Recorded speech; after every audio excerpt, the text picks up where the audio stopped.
Ladies and gentlemen, brothers and sisters, friends, enemies and comrades, karibu sana, karibu sana, karibu sana for another session. This is the evening session. I might be here for an hour or less, depending how it goes. We are going to touch on what's happened, transpired at the Senate today with Gachahua and what happened in the courts. As you remember, if you can remember, earlier in the day at 8 a.m., the 3-bench court, Justice Mwetan and others, declined to give conservatory orders that the Gachahua team was requesting. So that gave the Senate to go on with the process of impeachment. And the Senate did just that. So Gachahua had to make his way to the Senate. And I don't know if he gave his case. Actually, through his lawyers, yes, he did. He did give his case, and there was the highlight of the whole experience at the Senate was when Matuse took stage and was being cross-examined by Gachahua's lawyers. It was a disaster. If you just, there was this lawyer for Gachahua who really just dismantled the whole motion that was brought against.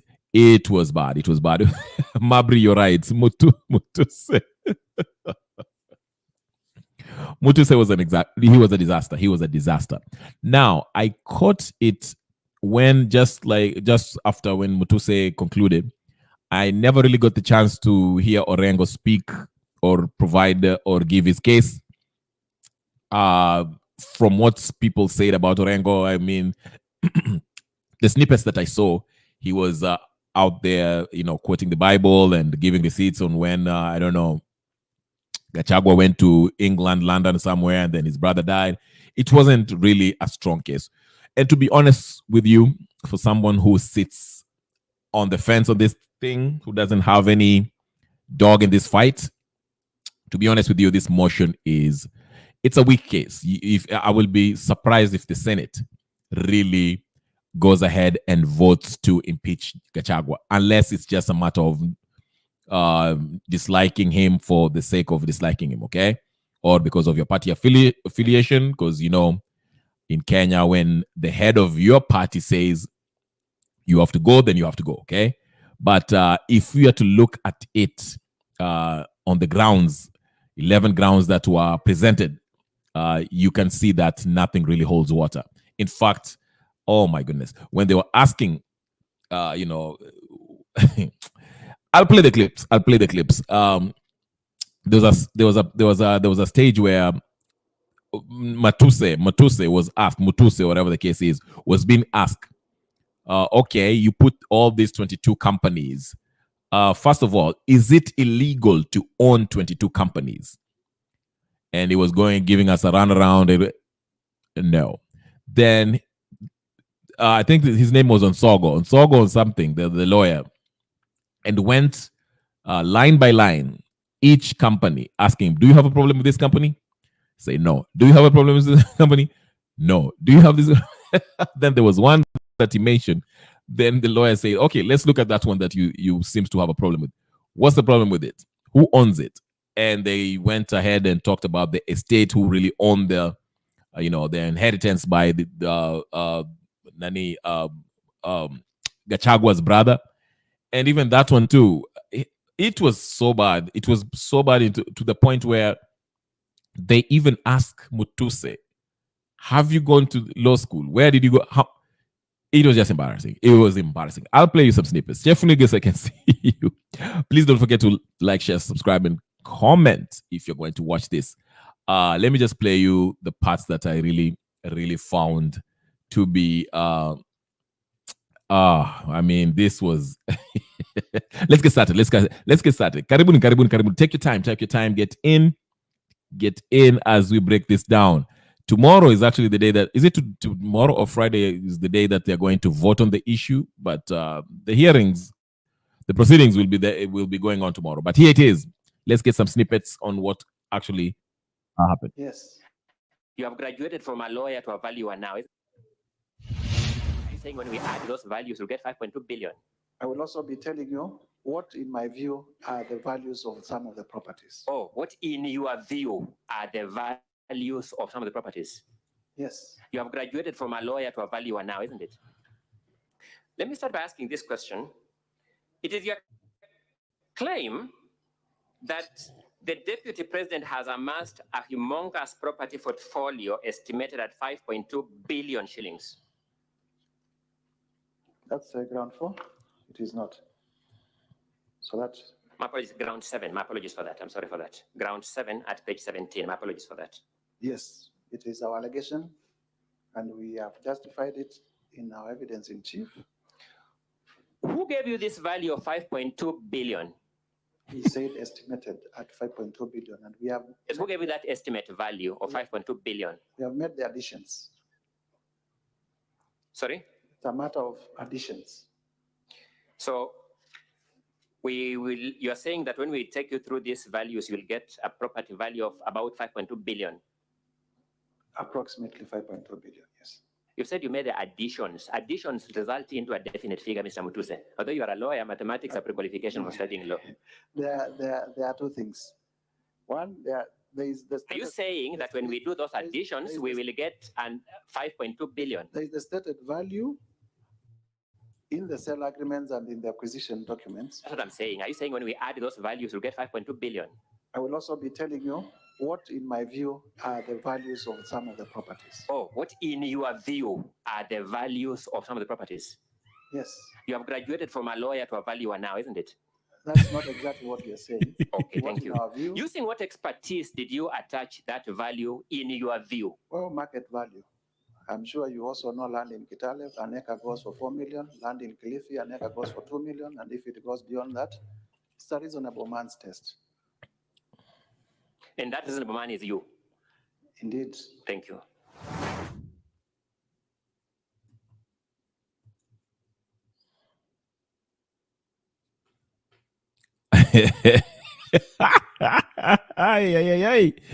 This was bad. This was bad. This was bad. This was bad.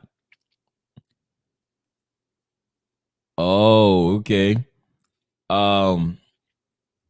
Nani's telling us about Morara. Link ndio hiyo captain, we wacha kulialia. There's the link. There's a second one which was even more diabolical than this one. Let me show you this. It was this one, I think. Okay, here it is, I think. Let's go to the question of Olive Gardens Hotel.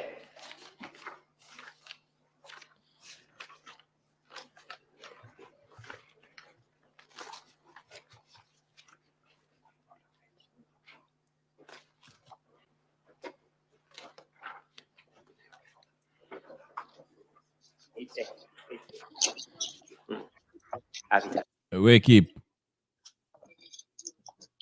Wewe sio umbwa.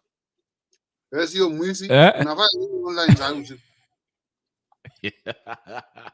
Wewe usijali, leo ni sikukuu. Ni sikukuu, unajua nani wanataka kutoa deputy president. Sasa mpaka tufuatilie maneno na tuongee. Ulionani huyu ndugu yako huyu anaitwa nani? Matuse, sijui Matuse. Hata kwanza nikuja nikajiuliza. Kwani yule ni yule Matuse ama ni mwingine? Ama ni yule fake? Ani nikajifika kwamba ni kama hata Ruto mwenyewe sio ile Ruto alipigia kura. Ni kama ni Ruto tofauti tena nikiangalia Matuse pia. Yaani nilikuwa nasikia mimi kitu ilinishangaza, unawezaje kuleta motion na hauna evidence? Yaani anaulizwa ni kama alikuwa ajui ni nini iko kwa hiyo motion yake. Motion haikuwa na shida. Hiyo ilikuwa sawa. Lakini wakati alileta hiyo motion alikuwa na marafiki zake wenye wanamsupport. The whole plenary or the government or the Senate ama bunge ilikuwa kwa upande yake. Kuna mwenye angeamwambia hata wewe bro kuja pande hii tukuambie mambo 2-3. Hata Urengo mwenyewe unaona Urengo mwenyewe unasikia anaongea anaongea kizungu zingine mpaka watu wanasema hiyo ni ule Urengo mmoja. Yaani mpaka yeye mwenyewe anasema ni kama hiyo Urengo anaquote mpaka Biblia. Tunakuambia Urengo aliokoka bwana. Na vitu zingine unasikia tu peke yako mpaka unakubali tu kuokoka. To be fair sikusikia hiyo maoni ya Orengo, nilikosa hiyo mali ya Orengo, lakini vile nilisikia tu ya nani vile huyu ni Onsogo ama ni Onsogo anaitwa na nani huyu lawyer wa nani wa deputy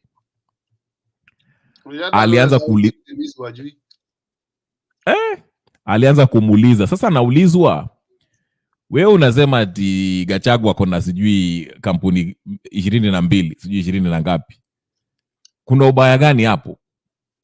Ati one is dormant. Haya, akaanza kumuuliza number 1, hii kuna shida gani? Shida gani uko nayo na hii? Sina shida. Haya, hii kuna shida gani nayo? Sina shida. Yaani mtu ni kama alienda alitengeneza tu motion hivi, lakini hakuna there's no substantiation. Unajua can rebel one thing what I came to realize before or even before this one is do you remember wakati William Ruto alikuwa anakuwa impeached, wakati Kalwale alikuwa na sensa motion ambapo ya William Ruto kutolewa. Remember those days? Ni kitambo. Alikuwa deputy. No deputy, you was a minister for something, agriculture or what? Mimi nakumbuka tu vile walikuwa kumtoa vile alikuwa ODM, lakini hiyo ya nini? Alikuwa waziri katika hiyo chama ya ODM. Alikuwa minister wa agriculture, ndio Kalwale akaleta motion kama hiyo. Lakini hiyo motion ilikuwa ikaanguka vibaya sana kwa sababu ya parliament walikuja wakakataa. And mimi ukiangalia pia Gachahua using the same scenario, and the court say that the impeachment must continue through the parliament. For me, I think even the parliament knew that hii kitu haitapita parliament. Ndio wakaachia wale wabunge Senate na wabunge kawaida member assembly wapigane peke yao. Wakijua the result ni kwamba itakuja negative. We are even outside now, we are not ruling it to be negative because you have not have the funding. I think tomorrow is the final day. But from the look of things, Gachahua ata remain to kuwa the deputy president deputizing William Ruto. Na sijui William Ruto ataambia nini watu. Inabidi amenyamaza kimya.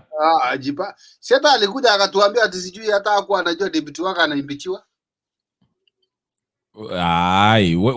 Lini? Jana ama leo? Juzi. Mimi nilisema hii kitu hata hawa ninio senator wakimpeach, anafaa kuimpeachiwa lini? Sijui hii maneno atakata kwa Senate lini? Kesho ama ni kesho kutwa? Hata wakimninio. Unajua mara ya kwanza ubaya watu wamechukia Gachahua. Mi Gachahua nasema aende nyumbani na Ruto, si peke yake, lakini hata kama mnataka kujifanya ati mnataka kutoa Gachahua, simtumie sheria kwa njia nzuri. Sasa ukiangalia mara walianza kutuambia ati hii mambo ya Gachahua ikishapitishwa kwa bunge na maseneta, hiyo mambo imeisha. Koti haiwezi kuingilia hiyo maneno. Lakini koti ilisema hata kama hiyo maneno ikishakatwa huko kwa Senate na National Assembly, bado tunaweza kuiangalia, tuangalie kama hawa watu walifuatilia sheria. Sasa ukiangalia leo, mimi nikisikia hiyo kesi ya nani Matuse, anaulizwa maswali, hana majibu, mpaka hata alikuwa anaonekana usianze kutupeana jina zingine kwa platform kama hii tu wananchi wa Kenya na international people wataanza kushangaa Matuse ni nani? Mutuse. No, ni Mutuse. Jina yake ya kwanza ni? Kuna jina ingine hapo, lakini I know the surname is Mutuse. MP for Kibwezi. Bas, kuna Mabri hapa aliniambia ati kuna siku nyingine alishikwa kwa mazishi akachapwa viboko huko Kibwezi. Akona hiyo video? Sijui kama kuna video. Unajua, nafikiri Mabri ametoka hiyo upande huo. Sasa Mabri kutoka upande ule, lakini evidence ndio what we want, kwa sababu hata unaona hata saa hizi ile kesi vile inaendelea, evidence hakuna evidence na inaibisha watu wengi sana hapa. Hata hiyo Mabri tunamwaibisha hapa kama hakuna evidence. Unaona? Nani aliona? Anasema Keke anasema aliona kwa X. Mimi nilisikia alishikwa kwa ninio, kwa mazishi ya mtu, akaulizwa kwa nini sijui ulipigania. Ambia KK tuambie ilikuwa kwa account ya nani X, tunaweza kupata. Sasa kwani wewe ndio sasa ndio lawyer wa ninio, lawyer wa huyu anaitwa nani? I'm not a lawyer in any way, but unajua ni mzuri kuwa na evidence, kwa sababu naona kama hizi kimbele saa kama Mutuse inakuja kutuaibisha baadaye. So hakuna haja vitu kama hizo. Let's have ni ukweli, it's evident, evidence is in, and the people of Kenya will understand that it's really worth to impeach the deputy president. Sawa, acha nikuulize wewe kama Kip, bado unafikiria Senate wataenda kuvote kutoa Gachahua, ama unafikiri Gachahua atatolewa lakini koti itamsaidia? Mimi ndio nakwambia, hata mimi vile Matuse alisema they will decide themselves. Okay. Nilikuwa nasikia kama Olekina alikuwa na bado anaongea hivi, nikasikia kama Olekina ni kama bado anataka kutoa Gachahua. No problem, wataamua wenyewe. Ile mimi sijaona aibu kama hii bwana. Yaani mtu anaulizwa maswali anasema mpaka I don't know. Hata unakumbuka vile alianza na kiburi? Kwanza wakati alikuwa na ile ya side yake. Mimi nilikuwa nimeona hapa Gachahua ameenda. Nilikuwa huyu ameenda.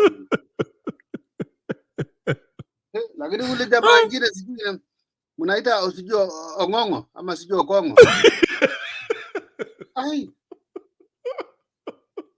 Maswali yake either yes or no, mambo ingine sijui I put it in parliament, I swear an affidavit, hakuna hiyo. Hakuna. Tell me yes or no, tosha. Otorogo walikuja hapo kama amekula pilipili na ndimu. Otongongo sijui Otorongo ama sijui kitu kama hiyo. Baka ana nywele iliisha kwa kichwa. Otorogo alisema And you know what, even the way William Ruto won the ICC case through the lawyer Otorogo. No, Aine, the same Otorogo. What is the name of this lawyer? Karim Khan. The witnesses of William Ruto, they were only to answer yes or no, nothing else. No explanation, no anything. Lakini William Ruto won the case in ICC. No, hakushinda. Wewe ukufuatilia hiyo, hakushinda. Wewe haukufuatilia hiyo kesi. Sasa wacha nikueleze. Hiyo kesi iko wapi? Kama hakushinda. Hiyo kesi hata ukienda saizi kwa ICC, usifanye niingie kwa Google sasa. Ilisimamishwa, walimaliza kwa sababu hiyo ni kesi ya Uhuru Kenyatta ilisimamishwa, sio William Ruto. Hata ya William na nani na hao.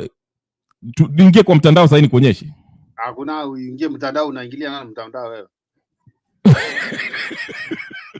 Kwa sababu witness walikufa, walipotea. Ndio maana hawa watu wanatembea hapo. Ataenda kwa mwisho ndio uingie kwa mtandao sasa. Wacha hiyo yako bwana. Hiyo kesi iliisha hivyo. So what I'm trying to say is that what I'm trying to say is that the case of Rigiji, it might be valuable and it might be soundable that he might have committed some crimes against the people of Kenya and against the constitution of Kenya and the presidency, but there is no evidence as per the mover. In fact, I was so sympathizing with the mover that they were harassing the mover so much. Yeah. Hata the mover hakuwa hata ana breathe. Mpaka ilibidi aletewe kiti pale. Jua ilionekana anatetemeka anataka kuanguka. Ulisikia Otorongo, kuna mahali Otorongo alimwambia I know it's hot, kunywa maji. Yes, and even mpaka akapewa maji. It was very hot. You see what Kenya Rebel, one thing that I know in my life and I always accept it is that when you see a lawyer that the name starts with 0 or O, 0 or O, I cannot even take anything. Otorongo ni Mkisii, I think. Otorongo ama sio Kongongo, kitu kama hiyo. Ngongo ni Mkisii. One day manasema hata Sakaja aliona akaona si. Sakaja nasikia anapiga maji Santorini, Greece. Anaona maji ya chumvi. Anamaliza jams ya Nairobi. Ya deputy president. Anaua jams polepole huko Santorini. Zinasikia alikuwa anafaa kuwa ninio witness ama yeye pia kuja aongea wamfanyie cross examination. Somebody posting that sijui Sakaja is 5,000 kilometers away. Na inafaa kuwa kiana evidence. Ya unajua kulikuwa na sijui ile meeting ya sijui World Food sijui nini, hata nani Charlene Ruto alikuwa anga huko. Nilimwona kama amepiga picha. Achana huyo. Charlene? Hapo ni waso achana. Hapo Akora wanatuibia hawa, achana hawa. Ameenda huko under which capacity? Let me ask you, nani Kenya ameenda huko kama which capacity is she there for? Sasa maybe babake alimpatia diplomatic passport aende aka represent Kenya. That's fine. According to the Kenyan constitution, which capacity is she holding there? Ana ninio, si lazima ikuwe kwa ninio. And then why are you coming in to tell us? Katiba? Why are you coming in to tell us? Wewe wacha nikuulize. Rais akikupatia passport akwambie wewe enda hapo Australia ukawakilishe wa Kenya kwa mambo ya ninio sports. Si lazima Murkomen aende. So then why should he go to Kasarani atu tunapatia mtu Biblia ainue ata abolish the Kenyan constitution? Lakini unajua maybe hakuenda baadaye ya kutuma watu vile anataka. Ngoja maybe hakuenda hapo as Wacha hiyo yako bwana Ketaribel. Ngoja. Hapana. Order. Hakuenda huko as the official. I cannot agree on that. Sinusikia nimalize. Which capacity that the order of the president was there for? I'm about to answer you. Siniwache ni answer basi. Hakusema ati ameenda hapo kwa nini kuwakilisha serikali. Alipiga tu picha akaweka kwa X hapo kama mtu kibinafsi. Ni kama wewe ukitembea ukienda kwa nini ukienda kwa World Economic Forum as captain. Hauwakilishi Kenya, wewe umeenda tu kama kibinafsi kama wewe.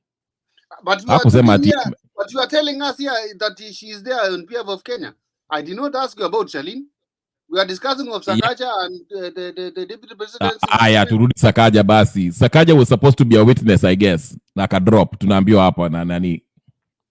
Na wewe umeniambia sijui ako Santorini. Hata huyu ametuambia alidrop which way alijua aje alidrop.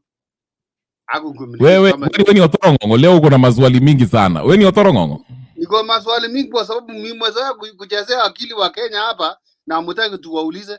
Nitakuuliza leo kwa sababu what are you doing late at night here in these platforms? Unafanya watu wanalala unakuja kusumbua watu hapa.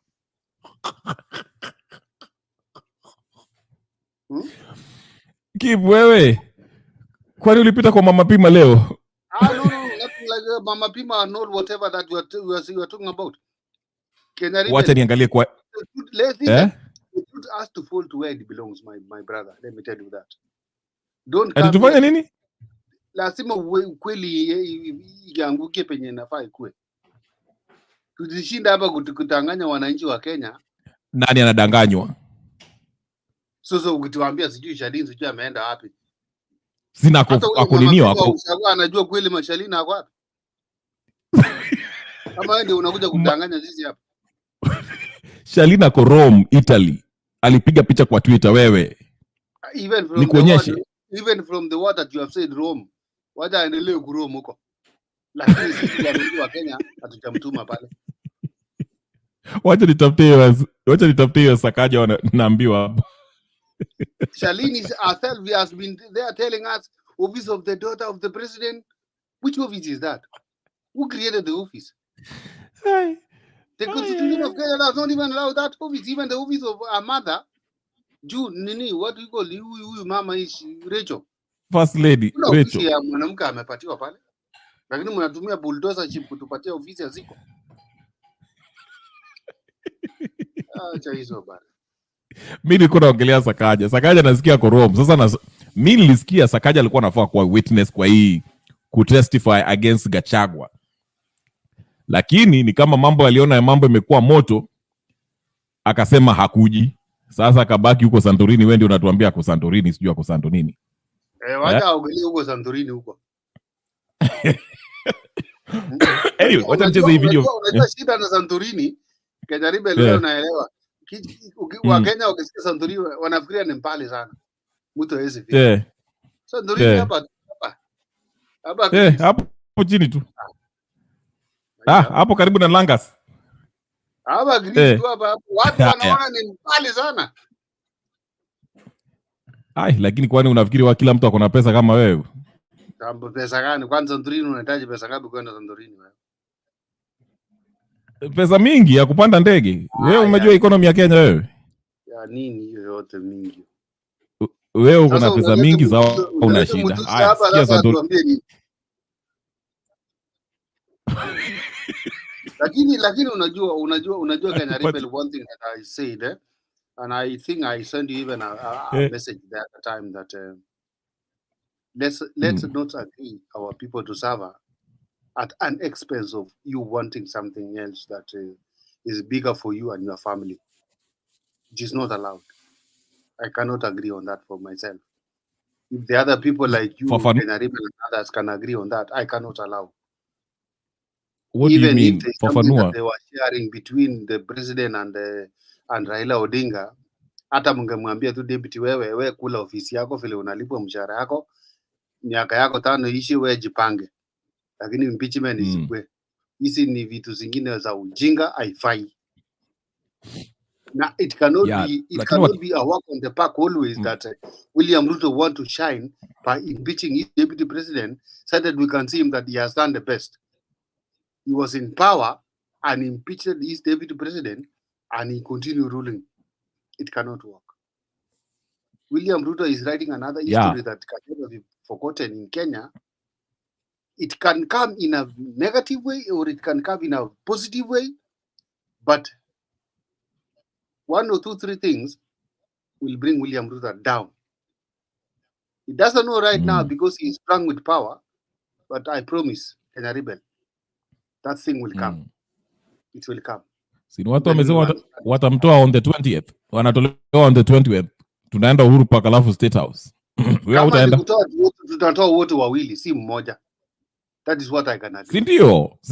Lakini sio mmoja. Si ndio tunasema hivyo. Ruto akitolewa. Hata mimi Gachahua nakubaliana naye asitoke. Ndio tunasema akitolewa on the 20th. Sawa. Waende na yeye wabali. Hata mimi nimesema wote watoke. Waende wawili. wote kabisa tip. Yes. Hiyo nimekubali hata mimi. You know what happened in Rwanda? You know it. Until today, even the people of Rwanda, they respect their country.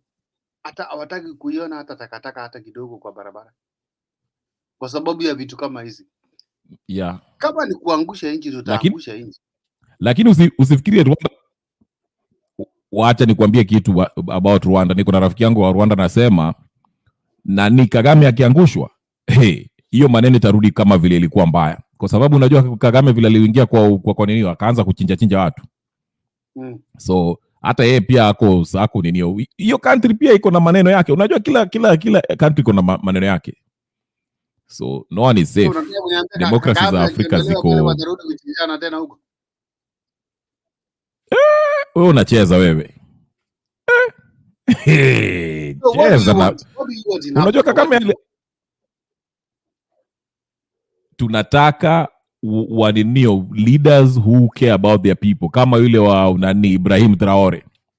Hata kama ni majeshi, lakini anaangalia masilahi ya wananchi. Unaona? Si ati mtu anaingia hapo yeye anaangalia vile atakuwa rich na anachinja watu wengine. Hiyo ndio kitu wa Afrika wanataka. Lakini hawa watu wanaweka na nchi za nje na wakiingizwa hapo wanapora mali. Si unaona nani mzee alisema ati anataka Adani? Adani ni sawa. Shida iko wapi na Adani? Nani Octogenarian?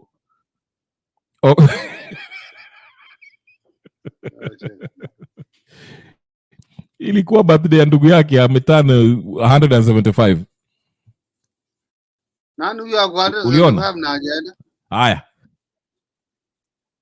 Oburu. What 75? Ngoja Oburu wewe. Wewe unacheza. Sikia ndugu yako ndio huyu Murara.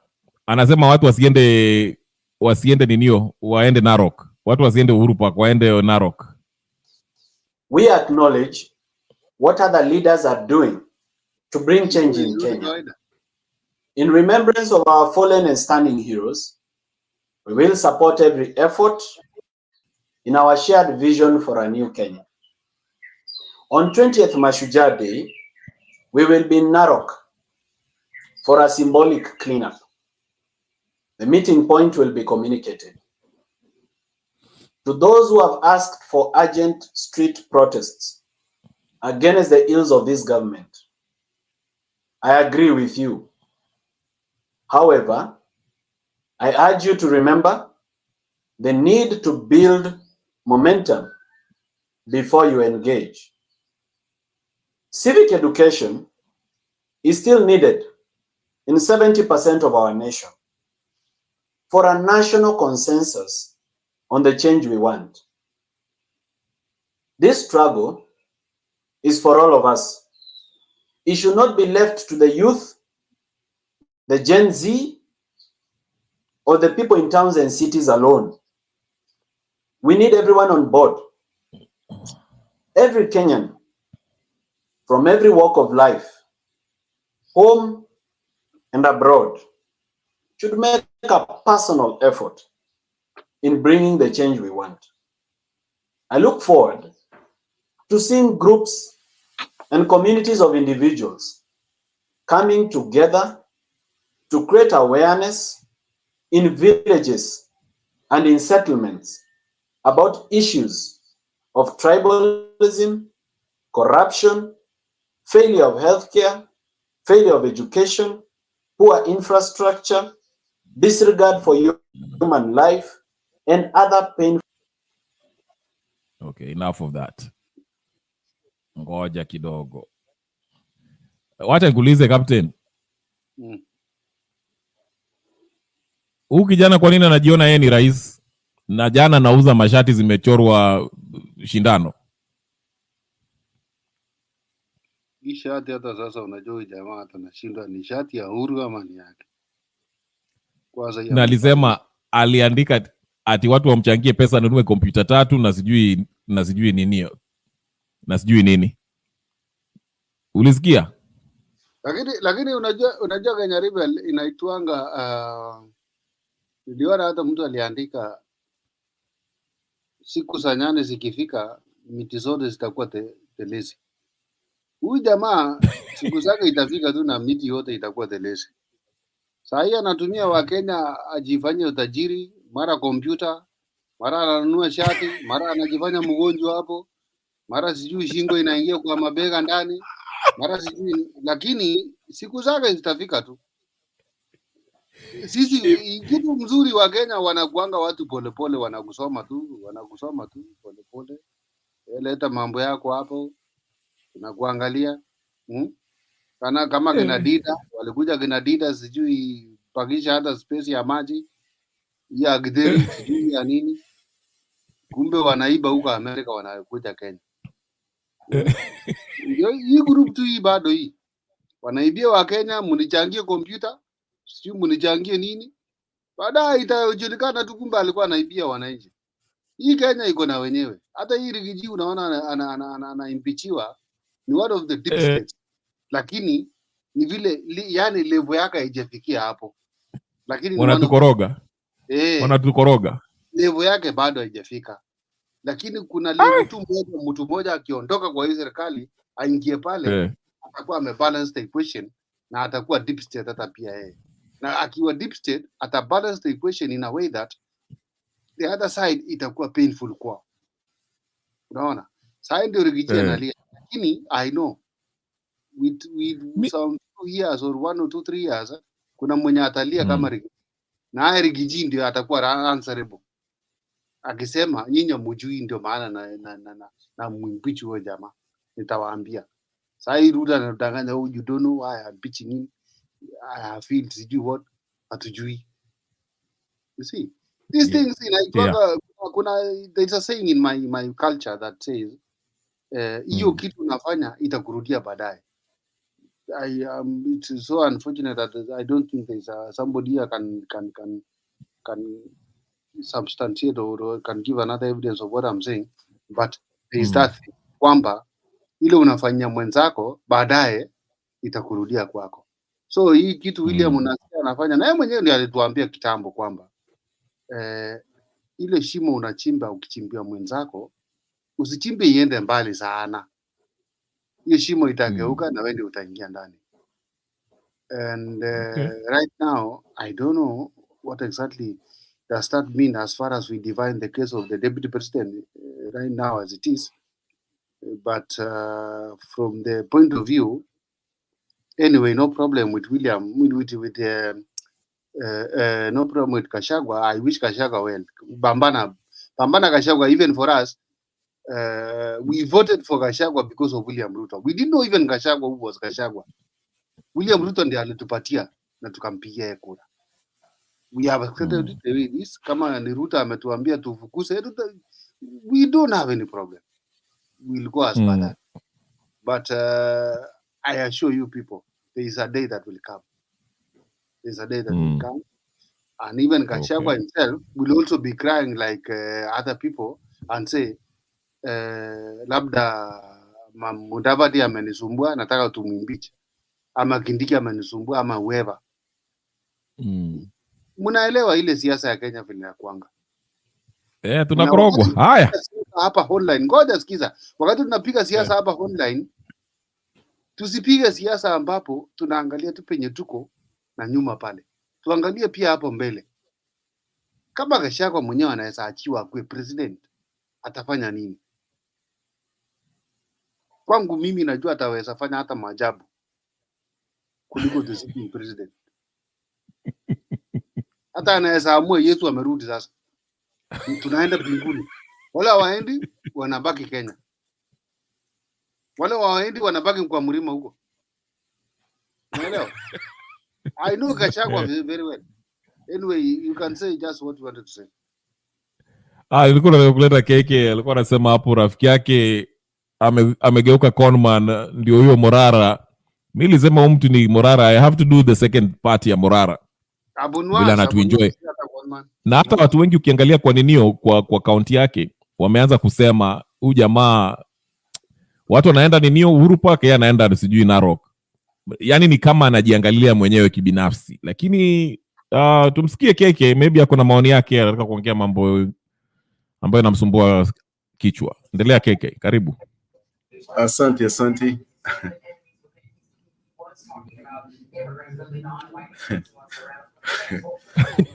Kunywa maji, najua kuna hasira mingi. Wacha kunywa maji. You know what Kenya Rebel, wacha kunywa maji. No. Morara mwenyewe kama angekuwa gentleman enough, angekuja pale the function of the government 2010 na aongee pale tuone kama atapewa nafasi. Asipopatiwa nafasi, now we will know that this government is not tolerant to anyone. Lakini sasa how can you have a parallel meeting with the government? Unajua huyu mtu, unajua sometimes unaongea na mtu hata anajua mimi ni nani. Ni mtu like since alianza na mimi nikamwambia this is a good idea, so akaanza kunimi. Then unaanza anakuuliza kitu, then anafanya opposite. So this is what now mpaka leo nimemwambia straight, bro, you messed up. We've been watching, we knew, but now you're done. Because lazima tuambie watu ukweli. Na nani kwa ile chano nyingine naambiwa sijui ni wivu, sijui nini. Like channel gani ile ya Bernard ama ile nyingine? Hii ya Bernard. Watu wanasema ati wanasema Morana ni mbaya, ni wivu, sijui nini. Na hii ndio shida sisi wa Kenya. Tukipata kitu hivi tunataka kufuata mtu mmoja. Tunaweza enda si wote, all of us, bila kusema nani tunaenda. Maandamano mtu tukisema tunaenda. Hakuna sio unasema tunaenda hii place kila mtu. Na hakuna sijui mtu anasema ni nini. Kama kuna organizations maybe speaking part of it, then you inafanywa na nini na team. But hizi vitu zingine we put pressure. Sunday kuna maandamano. Morara anajaribu nini peleka the other, could divert attention to the other place. So confused. And that's what pissed me off. After nini Eric Omondi alipost nini kitu jana, within 1 hour jamaa asubuhi akona nini hiyo pesa yake nini na hiyo speaking thing anasema sijui anaenda Nairobi.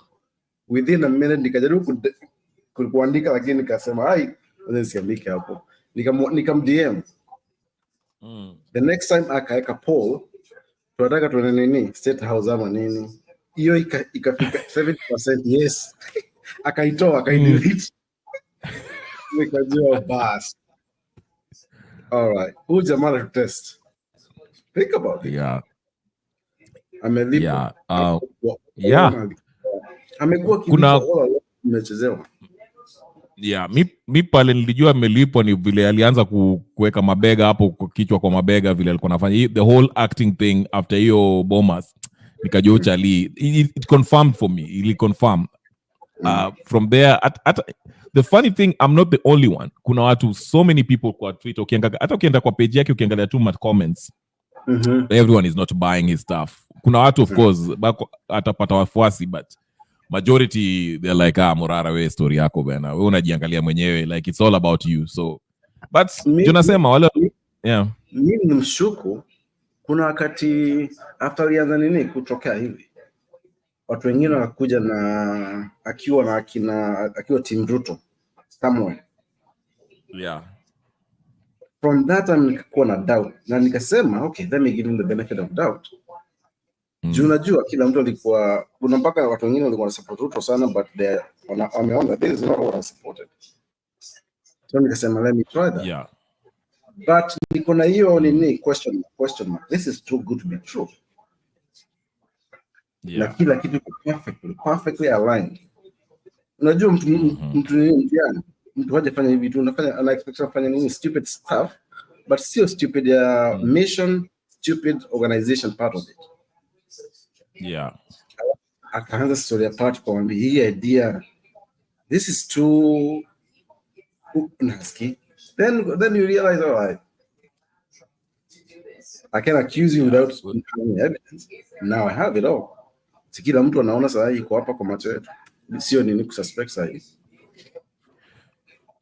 Na just on the today's topic, what do you make of the whole hearing ya kina Matuse na the whole thing? So you kama ulisikia I mean, I don't know if you watched the whole process. So what's your opinion on what happened? I did watch Kiasi. Then I was following the news, like whatever that happened for like the financial part of it. Ketrako. There's another process in the go through now. Yeah. There's other things that go through as we speak. And I still go back to what I said. Hata kama akona haja kutoa ujamaa, that's not his first goal. The first goal is to distract us. Sisi tukifuata impeachment, atakuwa ameshamaliza kutuuza si wote. Then before we are able to get ourselves out of there, itakuwa na a lot of that time na to confuse tena sahi na nani atakuwa na DP, then tuanze kuongea hizo tena. Before we know it, we have nothing we can go back to. That's why I'm so afraid that nasikia vibaya, we are not connecting these things together. Tuna go to one side again. I'm afraid. Yeah. You're right in the sense, nilikuwa najiuliza hivi, si unajua jana vile wale ile kesi ilipelekwa kotini, sijui walikuwa nasema koti itaamua at 9 am whether hiyo kitu there'll be a conservatory order or not. Then ikafika hiyo saa, alafu judge Mwita akasema akaidifa, akasema okay, sitapatiana ninio order, but ninio tutaendelea kesho, koti itakutana saa 3 on a 3-man bench ndio decide. And I was like, okay, why did they have to drag it on to the next day? I mean, Justice Mwita kisha sema okay, sitapatiana conservative order. Okay, Senate endelea na mambo yako. It's as if on a dragi case ya Gachahua. It's being dragged and dragged. Ndio maana mimi na suspect it might go through impeach kwa Senate, lakini itakoma kwa nini kwa kotini, because koti wamesema nio. And like you say KK, this is a diversionary tactic. Vile hata Kalonzo, yeah. It's meant to take people's focus. Yeah, go ahead. The Mount Kenya community itakuwa na sympathy saa yeye atakuwa ameihold kabisa. Yeah. Juu ya sympathy yake. Then hamjui tunachezewa the reverse psychology. Alafu the next election hata kama tuna fight wakishikana, alafu wanaanza kujifanya wamechange. That's it.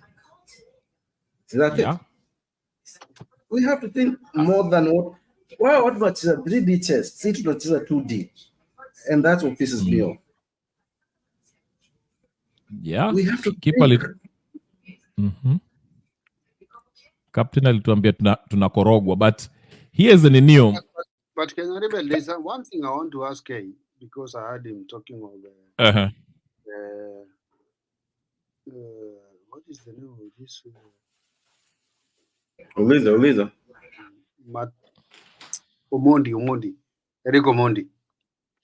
Eric Omondi, before even these acrobatics happening in the Kenyan government right now, used to be going to parliament with sijui anaiba mpaka farasi ya polisi pale bunge, naenda anafanyia harusi, sijui anafanya nini, mara anapeleka unga, mara unaona ako Kipera anapeana unga, lakini imefikia hii deputy president, we don't see him anywhere. But najua last time I saw him is when he was doing the final send off of the brother. What is the name? No. You missed out. You have missed out. Kama unamkumbuka from that time, go back to after he lost his, I think, brother. I guess sometimes after the yoga kulikuwa na mtu anafanya hivi. So kila almost near the wakati kulikuwa na the biggest maandamano that time. Yes. In fact, I remember him talking about that the leader of Gen Z is William Ruto, not somebody else. I remember him saying something. That time, yes. Amepotea asemi chochote kuhusu deputy president. Aongei chochote. No. What does it mean for him? Keep think. Skiza. tunajua hii kitu, more than likely tunachezewa. It's a game. To distract before the sharing of the country of shares is fully functional, and it's too late to do anything about it. So if we focus on the distraction without focusing on the big goal, tunaenda wapi? Think. Juu unataka hata najua story ya Gachahua, I get it. Najua kuna the procedure part of it, I get that part. But as we continue, kuna vitu zimesainiwa leo. The whole week, every day there's things that sainiwa. Financial deals. Some of them akina ukia mtata wanaenda kliniki kwa court. But there's so many of them happening at the same time that they'll go through when we have no recourse. That's what I'm afraid. And I think some of us can say that. But do you think hata tukigundua later, I mean, the parliament can, well, we don't have hope on this National Assembly, but ideally, if tukigundua hizi vitu zilifanywa this week, I think they can reverse the whole thing if inaweza enda kotini if we tukiangalia hii Adani process ya kuweka hii Adani kusign our energy bill, I mean energy sector, hiyo deal wamepata. It can be challenging court to say, hey, kulikuwa there was no fair competition, hakuna mtu alijua about, you know, and the nini vile ilifanywa haraka. This can be challenging court, don't you think? Hata tukigundua baadaye. KK. Okay, kuna vitu you can challenge, right? Yeah. We're not dealing with people. We're dealing with, we are thinking in a logical way now, in a legal way. Right. Assuming the legal way is compromised, and we saw the whole parliament, sijui ni watu wangapi, 300 or something. Yeah. All of them were compromised. Jiulize, Supreme Court kuna three judges, ama ni wangapi? 3. No, there's 5, 7, 5. I think 7 it's a neutral number, so they can be able to. So I think it's 7 or 6 probably. No, 6. 11 ya huku. Iko na watatu. No, ya Kenya. Kuna nani? Okay, kuna huyo Chief Justice Koome, kuna yule mama alikuwa, kuna kama mama mwingine hapo, then kuna yule Msomali, then kuna yule ni Wanjala, Smoking Wanjala. Then there's okay. Who else? Yeah, but okay. Go ahead. So assuming if somebody can be able to compromise 300 people, right? Yeah. Because the whole start of the whole thing was, even if you watch Leona, whatever we saw in Parliament, there was you can see one of them kuna watu wajifanya mature leo like Senate, wanajifanya. All of them are cornered. But the other ones, they don't even know how to act. They're just morons. It's fair. Even if they're not morons, they're paid off, they don't even wamesha more. Yeah, the true test itakuwa vile watavote. Si umesema watavote ni kesho ama ni Friday? Because I keep on hearing watu wengine wakisema Friday. Ni Thursday, which is kesho, si ndio? So, okay. With the same mindset, whatever imepangwa at the end, tunachezwa Ruto anajua nini anafanya. At the end result, ameshaipangia that akona pesa, all this pesa anakopa to get what he would, and he knows how much, anaweza kutishia na pesa, anaweza kutishia mpaka yeye atakuue, ama all these things. He's capable. So do not think the same people, the justice system will function normally. Huyu jamaa aliua watu nini na asiachiliwa. He walked away. Huyu jamaa alikuwa the acting IG. He walked away. He walked away, right? Masengeli. Koome. The first Koome. Yes. Koome. He walked away. So that should tell before Masengeli zilikuwa Koome mwingine. No, but Masengeli, he was started on those things of people are being died. Naiko kwa magunia. But think about it. Hiyo kitu ni more serious. Masengeli walked away. Masengeli. Yes, so he walked away. Ndio maana aliitwa kotini akakataa kwenda kotini. Masengeli was the acting one. Yes, that's the one who walked away. Masengeli is the one who walked away with killing people. Na watu wakaambiwa report, where are these people? Show them. Na hiyo story this year. Killing people. People. He walked away.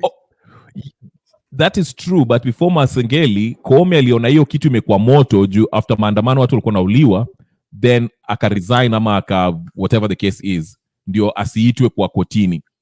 Alafu Masengeli akawekwa hapo. So Masengeli being, hizo ndio zile siku hizo maandamano zinafanyika. So Masengeli being on that chair na watu wakadedishwa, he was summoned by the court. So you are right. Yes, Masengeli was at the helm when those questions were being asked. But you know, I mean, if the court was fair, hata wangeleta nani Koome pia. So nobody gets in your brother. Looking at your own document, is the deputy president saying the truth or is it slipping a beach? Keith Ikino Rigathi, Kevin Gachahua Rigathi, and the estate of the deceased James Lerito Gachahua. Let me go back to the beginning. You're a lawyer by profession. Yes, I am. You know the meaning of ownership of a company? Yes, I do. How is ownership of a company manifested? In shareholding and okay. How many shares does Keith Ikino Rigathi hold? According to your own exhibit.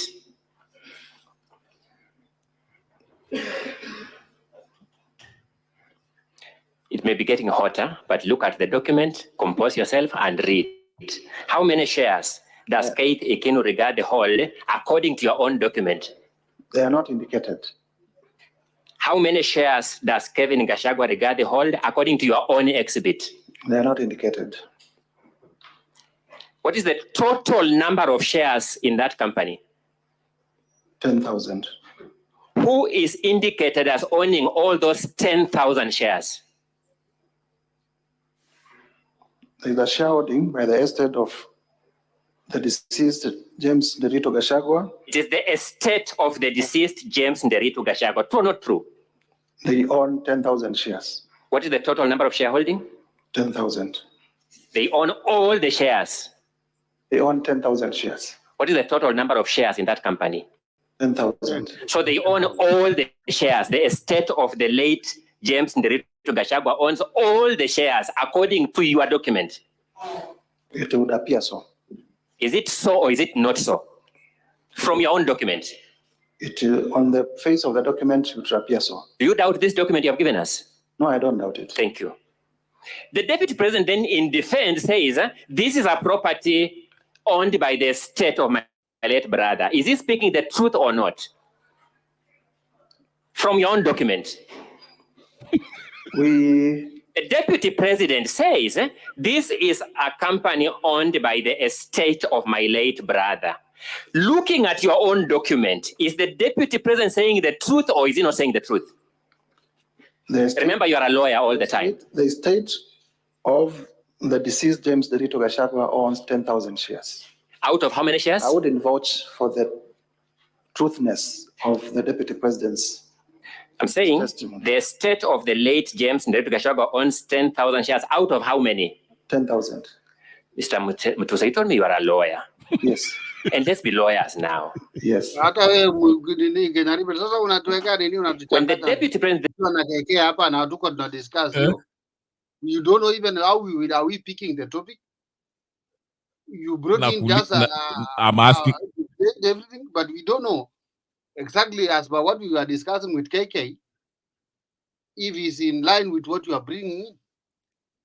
It's in line. Umemaliza ndio nikuulize swali. No. Nikuulize swali. Umaliza ile kwanza. Okay, maliza basi. Ulikuwa na kitu ya kuongezea kwa hiyo mambo KK alikuwa anasema. Unachanganya mpaka tuelewani sasa.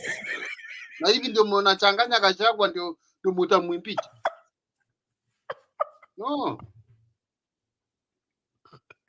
Do things systematically. Na very systematically.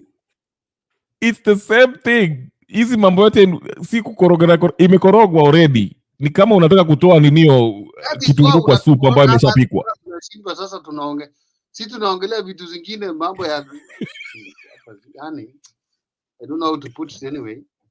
Mimi nilikuwa nataka kuuliza hivi captain. Nilikuwa nataka kuuliza hivi. Wewe ukiangalia hii kitu KK is there. First of all, KK is there. Najua kwa hapa, kwani ulikuwa na swali kwake? Analala huyo. Wewe mshenzi nini mbana wewe? What we were discussing and what this gentleman is bringing on the screen, surely is it online? Because mimi nachanganyikiwa sasa. No, si nyinyi mnafuata vitu hazina maana. Mimi nasema ngojeni niwaulize swali. Usikuwe bado unatupatia distractions hapa wewe. Hakuna distraction. Si mungoje swali. Swali inakuja. Mnataka swali kama mtaki swali. Mnataka kukorogana hapa hivi. Wewe uliza swali sawa, lakini umetuchanganya akili mpaka tumetoka ile. Sawa, nitazidi kuwachanganya. Ni mchanganyiko maalum. Sikia.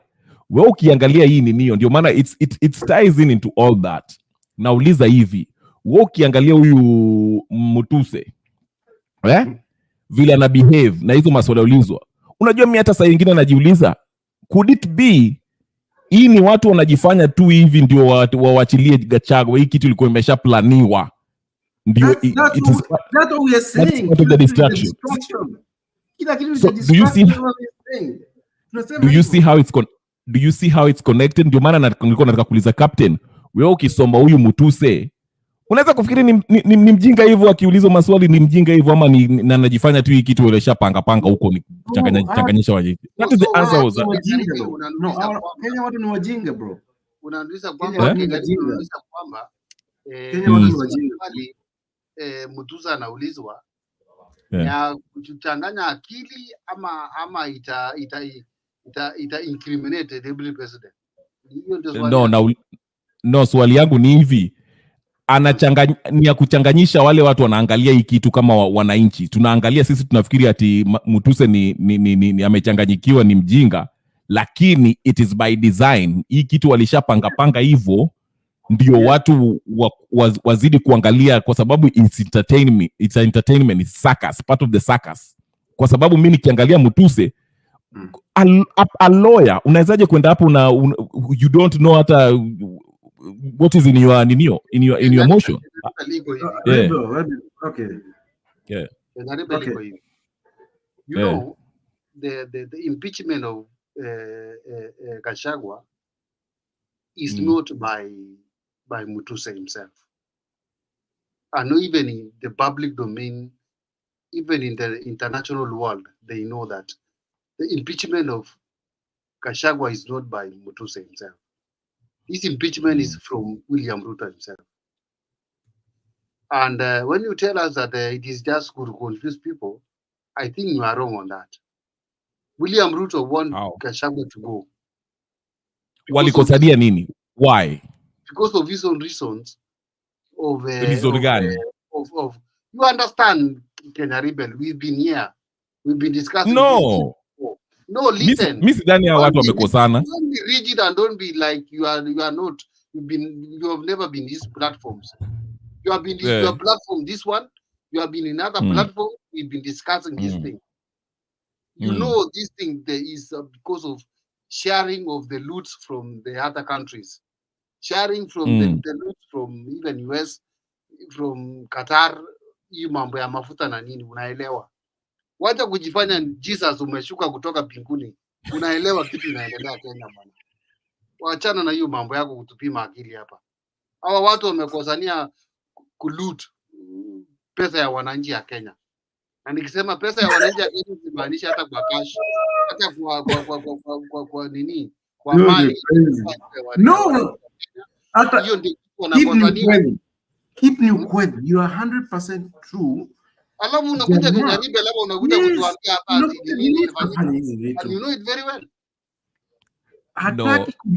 He despised the guy. He just wanted to use the guy. He hated the whole community, and now he want to destroy everything and he's going to be on control for 30 years. Unataka kunyonga mwenzako ndio ufaidi peke yako? Mi siamini hivyo. Mi nafikiri hii ni mchezo wa town. No, because ndio nimeuliza. Wacha nikwambie. Wacha niwaulize. Hiyo ni taoni yako hiyo. Hiyo ni taoni yako hiyo, mchezo kwa taoni yako. Hakuna mchezo gani tunachezeana hapa? Wacha niwaulize, ngojeni kidogo. Nasikia William Ruto alikuwa anafanya kazi na Gachahua hata zile siku za Moi. Ukweli ama urongo? Akiwa na Jirongo. Ehe. Sasa hao watu wamejuana kutokea kitambo. Hata inasemekana huyu Gachahua ni mtoto wa Moi. Sijui kama ni ukweli ama ni urongo, lakini I will not get into that. Hiyo ni ukweli. Unaweza kuwa unachukia mtu. Unaweza kuwa unapenda kutumia mtu but unataka kumdestroy eventually. Haya, wacha wacha niwaulize. Kuna viongozi ngapi hapo kwa ninio Mount Kenya ambao Ruto alikuwa anaweza kuwatumia ninio? Kwani Gachahua ndiye alikuwa the most popular kutokea Mount Kenya wa kutumiwa? Kulikuwa na Kindiki. Gachahua alikuwa anatumiwa kwa sababu alikuwa popular ama kwa sababu alikuwa na pesa?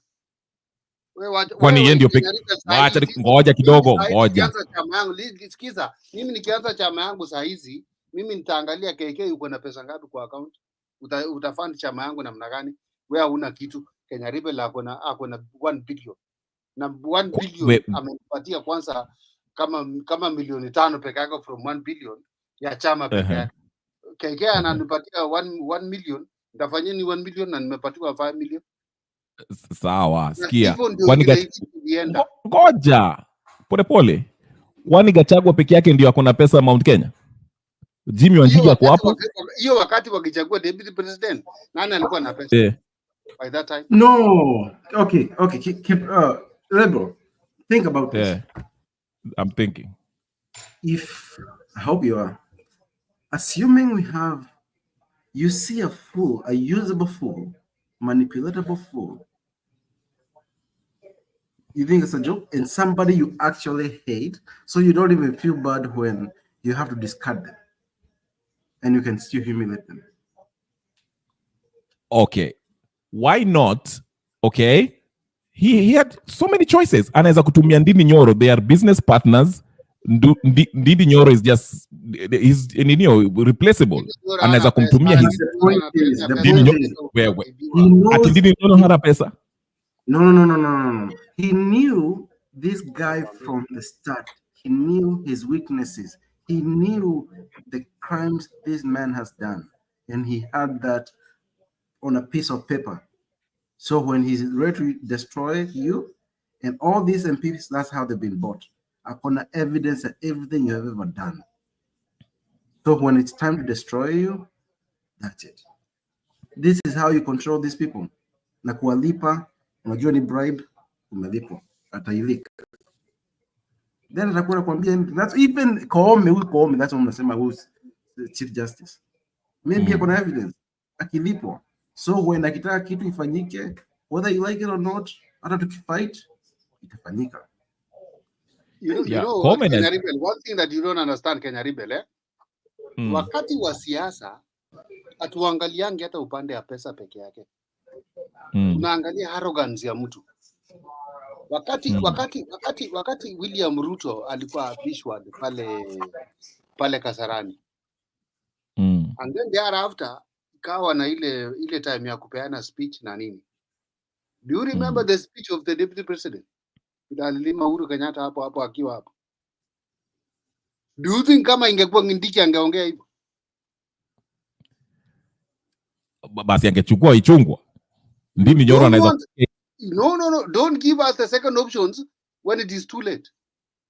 No, mimi nakwambia watu ambao we are talking about the present where we are right now and the situation of the country, how the country is.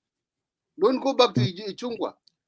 No, nasema kwa sababu and as we talk of the situation of where it is right now, is still the person whom the people wanted to choose as Kindiki is still on the limelight now, that they want to choose Kindiki and not Gachahua, but not the Ichungwa that we are talking about. Hata Ichungwa pia the Matuse ile ile Gachagua ali-invest kwa Uhuru Kenyatta is what William Ruto chose him because ako na pesa, anajua kuongea vibaya vizuri, attack the opposers of William Ruto. And that is what made him to want to be the deputy president of the Republic of Kenya. Now we are trying to bring the country together. We no longer need those insults. Hatutaki. Sasa tunamwekea sasa until we go back even to wakati alikuwa pale inaitwaje pale nini? Kwea Karen ile nini alikuwa na huyu mama. Presidential debate. Na keep aliongea vibaya hiyo siku. Na tulimtuma pale atu represent. Captain. What do you mean surely? What do you mean? Captain. Nilisema alitumia hiyo jamaa cause wako na evidence of this. Huyu jamaa akiwa DO alikuwa district officer wa kitambo. Ndiye alikuwa anatumia wakati wa Moi kuua watu. Like when anaonekana nini prominent ama threats. So all those evidences, this is why even when tukimaliza hii ujinga, anybody who have killed people, the people in the government, all those we have to clean them up. Because hao ndio watatumiwa the next time as nini who control us. We have to be very careful with this. Anyway, nikuwasema huyu jamaa evidence iko. Nimetoka kwenye huyu jamaa wako. Nakwambia nakujaga hapa nasema ndio aliua brother yake. This person. So whatever is happening in what do you call it? In the Senate, tunazijua zote. That's why we're not even following. Because we already know. Tumekuwa tukiongea hivyo na huko kwetu. Kila mtu anajua. Now, that's a good point, KK umesema. But here's the question though. Even though, okay, maybe in that area, watu wa Mount Mlima wamejua this has been happening. The question at the Senate, since it's not a court, is it impeachable offense? You can argue yes, but what's the threshold? Because you have to prove that hizi vitu uonyeshe evidence ya kwamba huyu jamaa alifanya hizi vitu mnasema. Okay? For him to be impeached. And that's what Matuse was struggling with. And that's why nasema, I agree with you. Most of these officers, hizi wanasiasa hawa, wote wako na madhambi, wamefanya vitu kubwa wakina Barasa wameua watu wako pale. But in this specific case, can you prove that at the Senate to a point where he can be impeached? Because I think that's the me, I'm on this mindset, I would say. I know side shows when I see one. I do not engage in one. For all I care, I want them to fight. They destroy each other. But I want us to focus on all of them have to go all. Anything else which doesn't focus on that, I'm out. The same way gari ya nini ya morale ya kujanga inafika hapo. Atuendi kwenye tunaenda, okay, mimi natokea hapa. Endelea kwenye unaenda. I'm going this. Unashuka hapo. But Kay, you have said all of them must go. Who are these all of them? There's somewhere I don't understand what you mean when you say all of them. All the political class. Nasema Ruto must go like you are what water. Now, okay, you are mixing the issues now because right now as you speak, the thing that is in Senate is only for Gachagua. They have not mentioned William Ruto. The people of Kenya are the ones to decide now. And say because Gachagua has gone, now the driver has to follow. And then after the driver, nini inaitwaje? Wale wanabagingi kwa stage. Makanga ndio nini? No, not Makanga. Kuna Makamagera waende. Abiria. Makamagera ni Mudavadi na huyu speaker. Hao ni Makamageras. So we want the driver to go, we see them route after Rigati, and then Kamageras to follow. You're saying the same thing. KK is go ahead. Let me explain this to Kip, and I hope Kip unisikiza vizuri because nasema Kenya tuna watu tuko na wote nini kwa sijui impeachment. I get and I follow.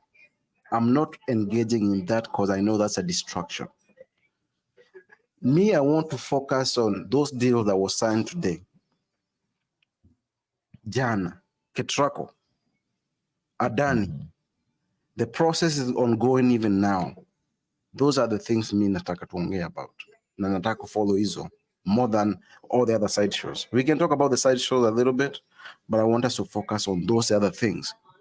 Because this is why tunafanyiwa hizi. That's what huyu ujinga unaona nini? Unaona kwa Senate. Mtu mmoja anakaa mlevi, mwingine anakaa mjinga.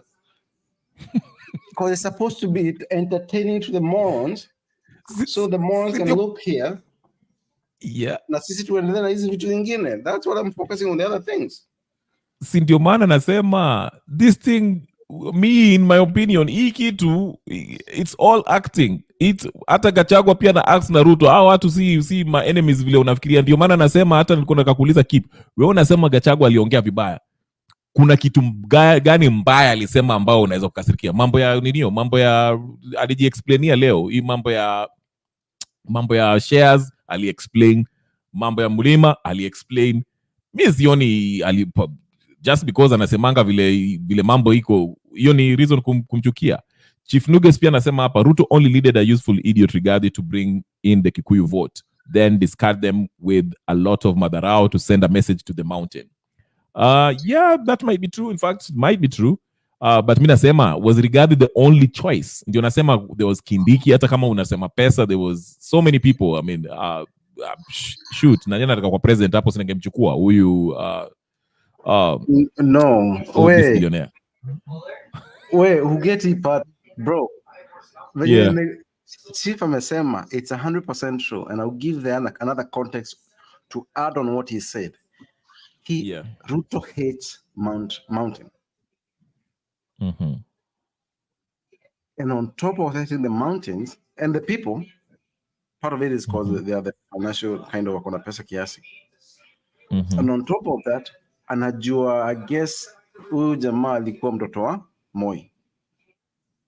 And he's tried to be the dominant or whatever he considers a king. So there's a lot of like the Rift Valley or the Kalenjins or whatever that. There's a lot of that going on in his head. I think he's a very tribal thinking, and so he used the whole thing from the West in an African context. That's why he's so brutal. There's an ego part of this, right? But you see now for K and Kenya Rebel is that there is one thing that the president is not looking at, because I've tried to analyze this thing, not in this platform even, or even other platforms, but even personally with my people, that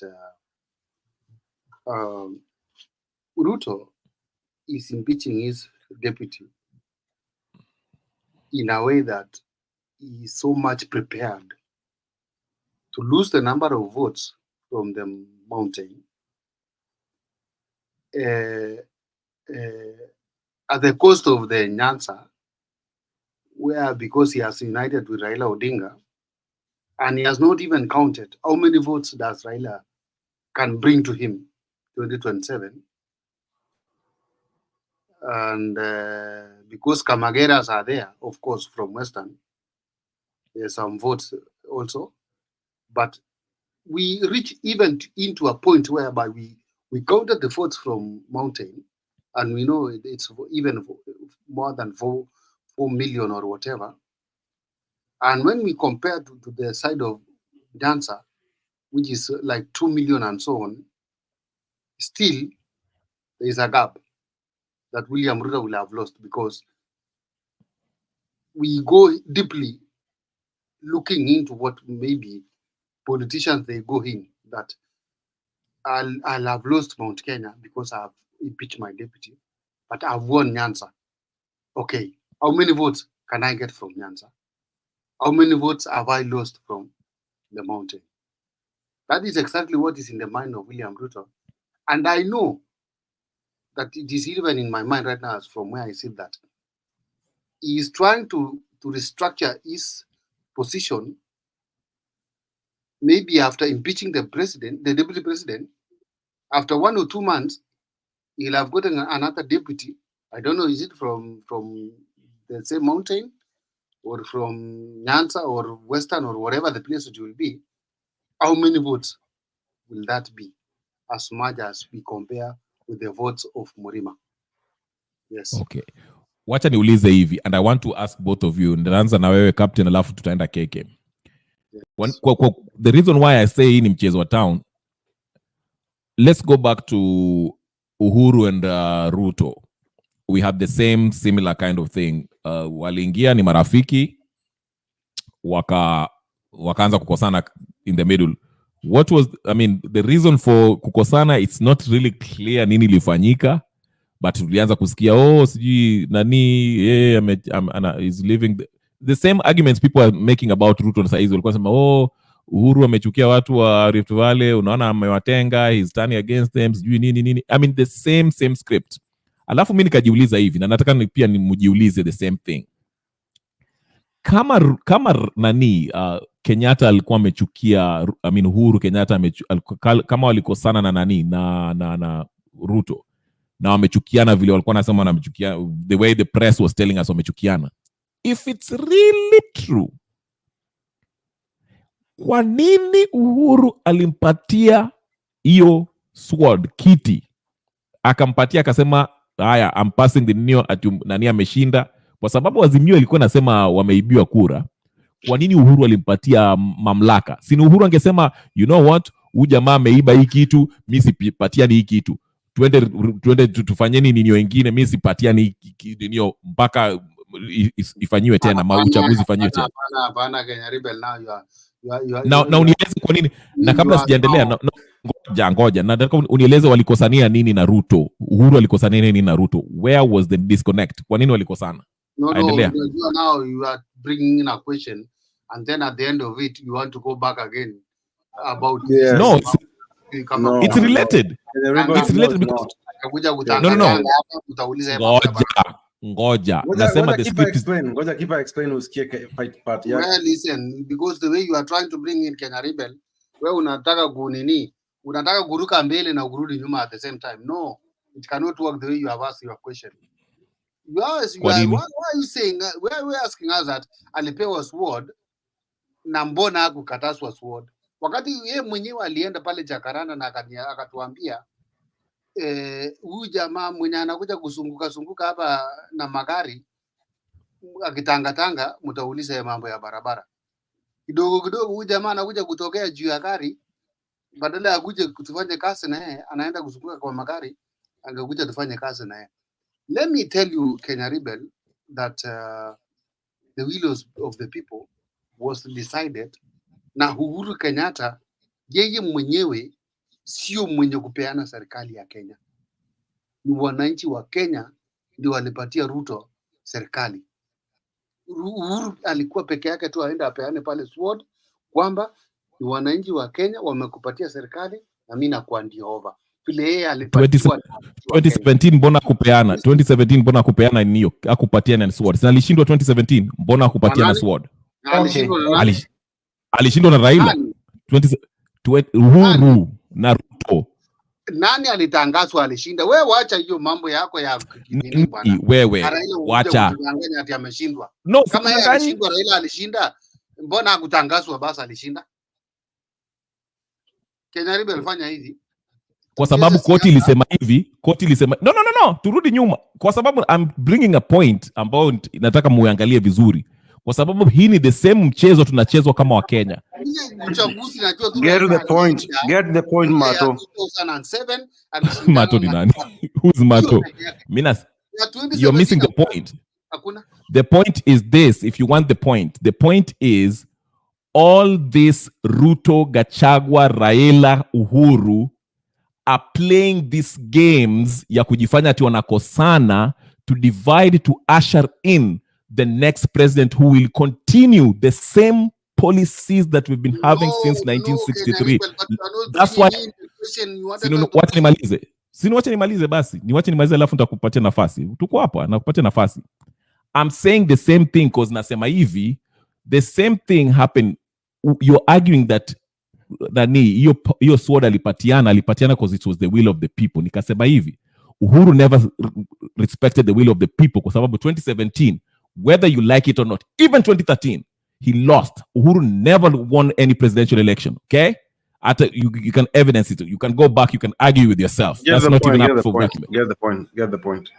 You get the point, or you want me to explain rather? The point I'm trying to say is go to the point. I'm getting to the point. Someone niambie get to the point na utaki niongee. Si nakupatia point. So I'm saying this.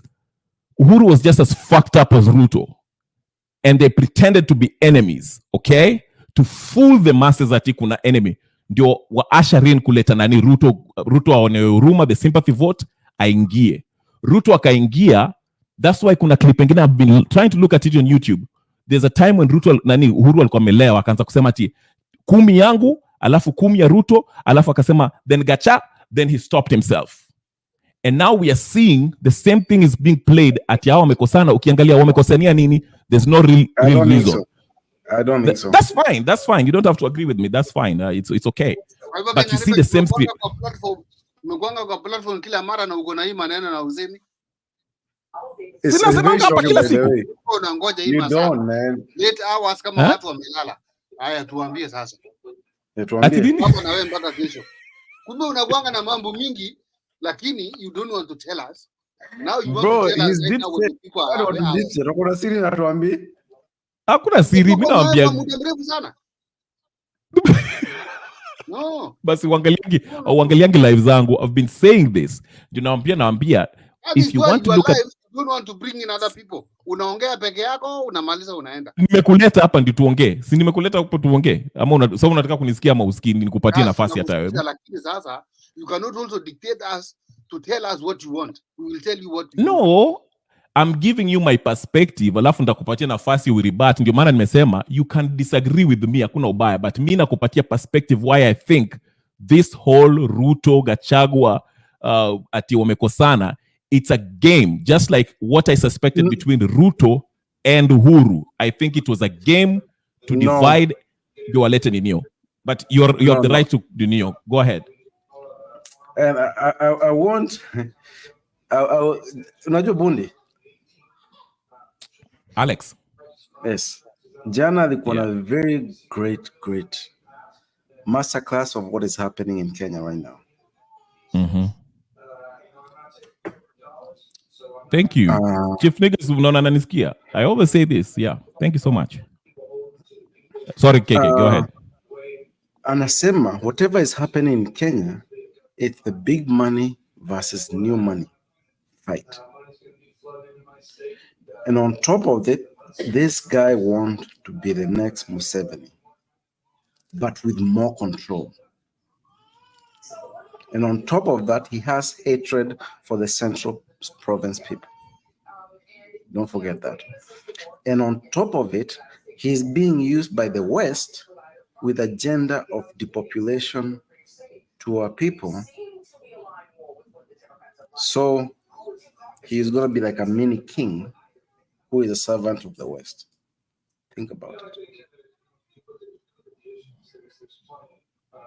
Okay. Fair enough. Kipu ulikuwa unasema nini? Ulikuwa na zumza hapo, ulikuwa unasema kitu? Hii unajua wewe unaona wewe unataka kutuchezea akili hapa. Kumbe unakuanga na mambo mingi na una vicha hapo. Mara unafungua show peke yako dakika 5 unalialia hapo unaenda.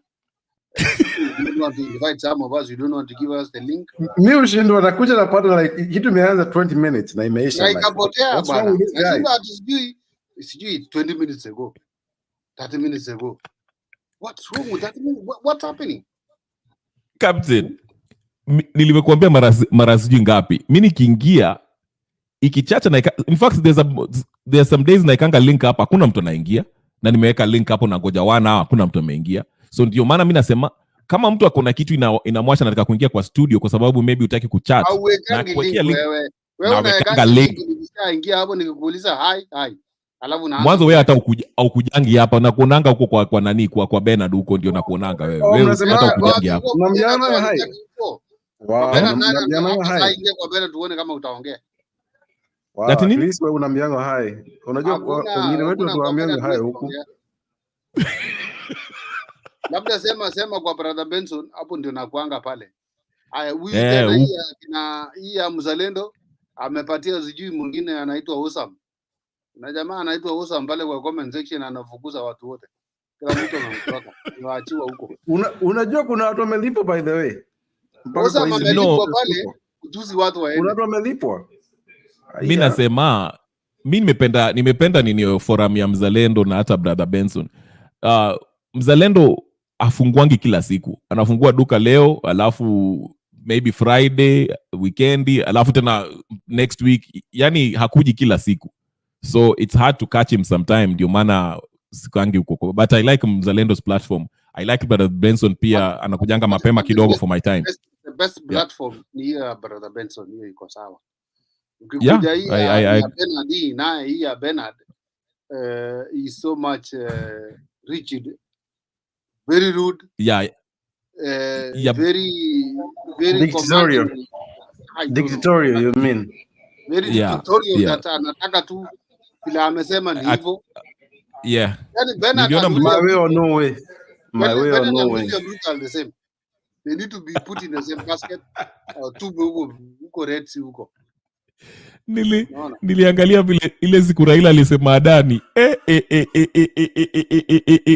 Sijaona kama hiyo, sijaona Bernard kama amewaka hivyo. Ulikuwa hivyo? Hata anakasirika juu tunamtusi. Huyu jamaa amekuwa con man his whole life. Na wengine wetu tumekuwa tukijua hizi vitu.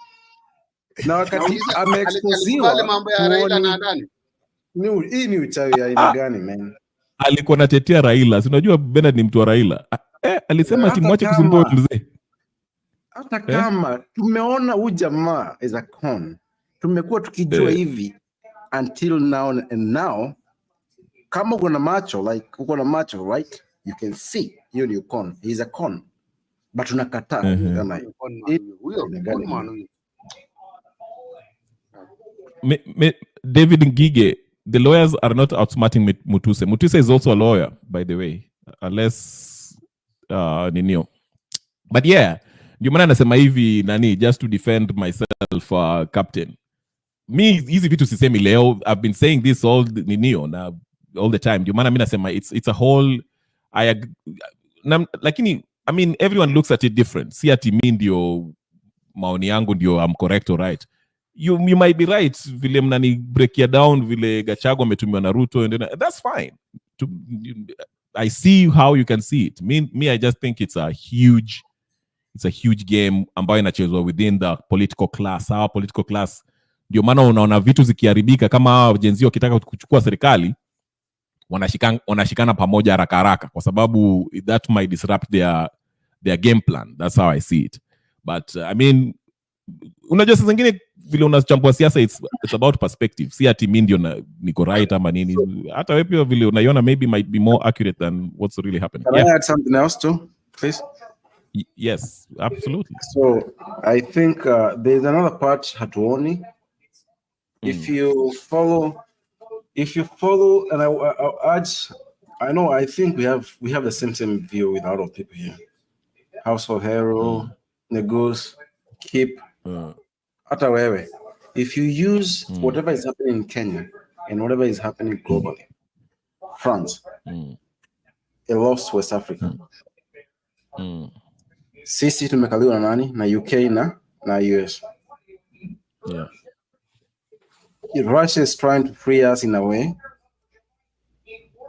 but they're trying to wakuwe na side yetu, and we're trying to get ourselves out. So whatever they need, then we help them. Then they control the whole thing with China. So there's a lot of things happening. And France is losing itself, sovereignty. Germany the same. Because none of these people have their own resources. Kwetu, we have minerals. We have our own food. We don't need power from anywhere. Our health system, we can sustain it. This is why they're fucking everything up. Shift. They're trying to depopulate us. That's logical. They're trying to overtax us. They are trying to mess with the whole education system up. So we go back to the old, the 10, 20 years we have developed. they're trying to take us back 30. If you can't save this, we should not be having these conversations. Everybody should be seeing this by now.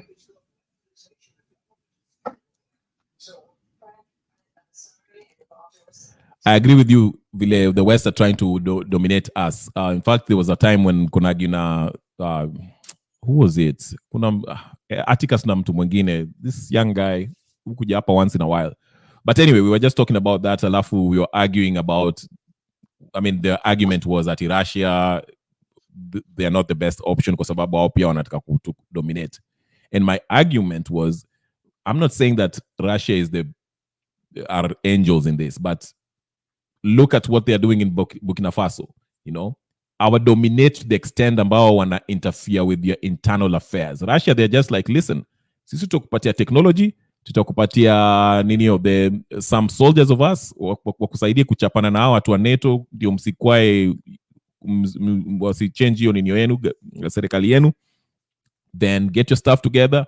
Once you guys are strong, you can stand on your own. We'll give you the nuclear technology na hiyo mambo ingine. But in exchange, we shall need to be paid maybe by gold or whatever the case is, or resources, because nobody is going to do this for free. That's just new. But the thing is, they are not going to dominate you as far as Vile West inafanya, where your education, your healthcare, your ninio, all that. Unacheki. So that's the difference. I would rather go that way than, stay watuka French and the British and all that stuff. That's why you see Burkina Faso inaendelea na these other African countries who have Western puppets.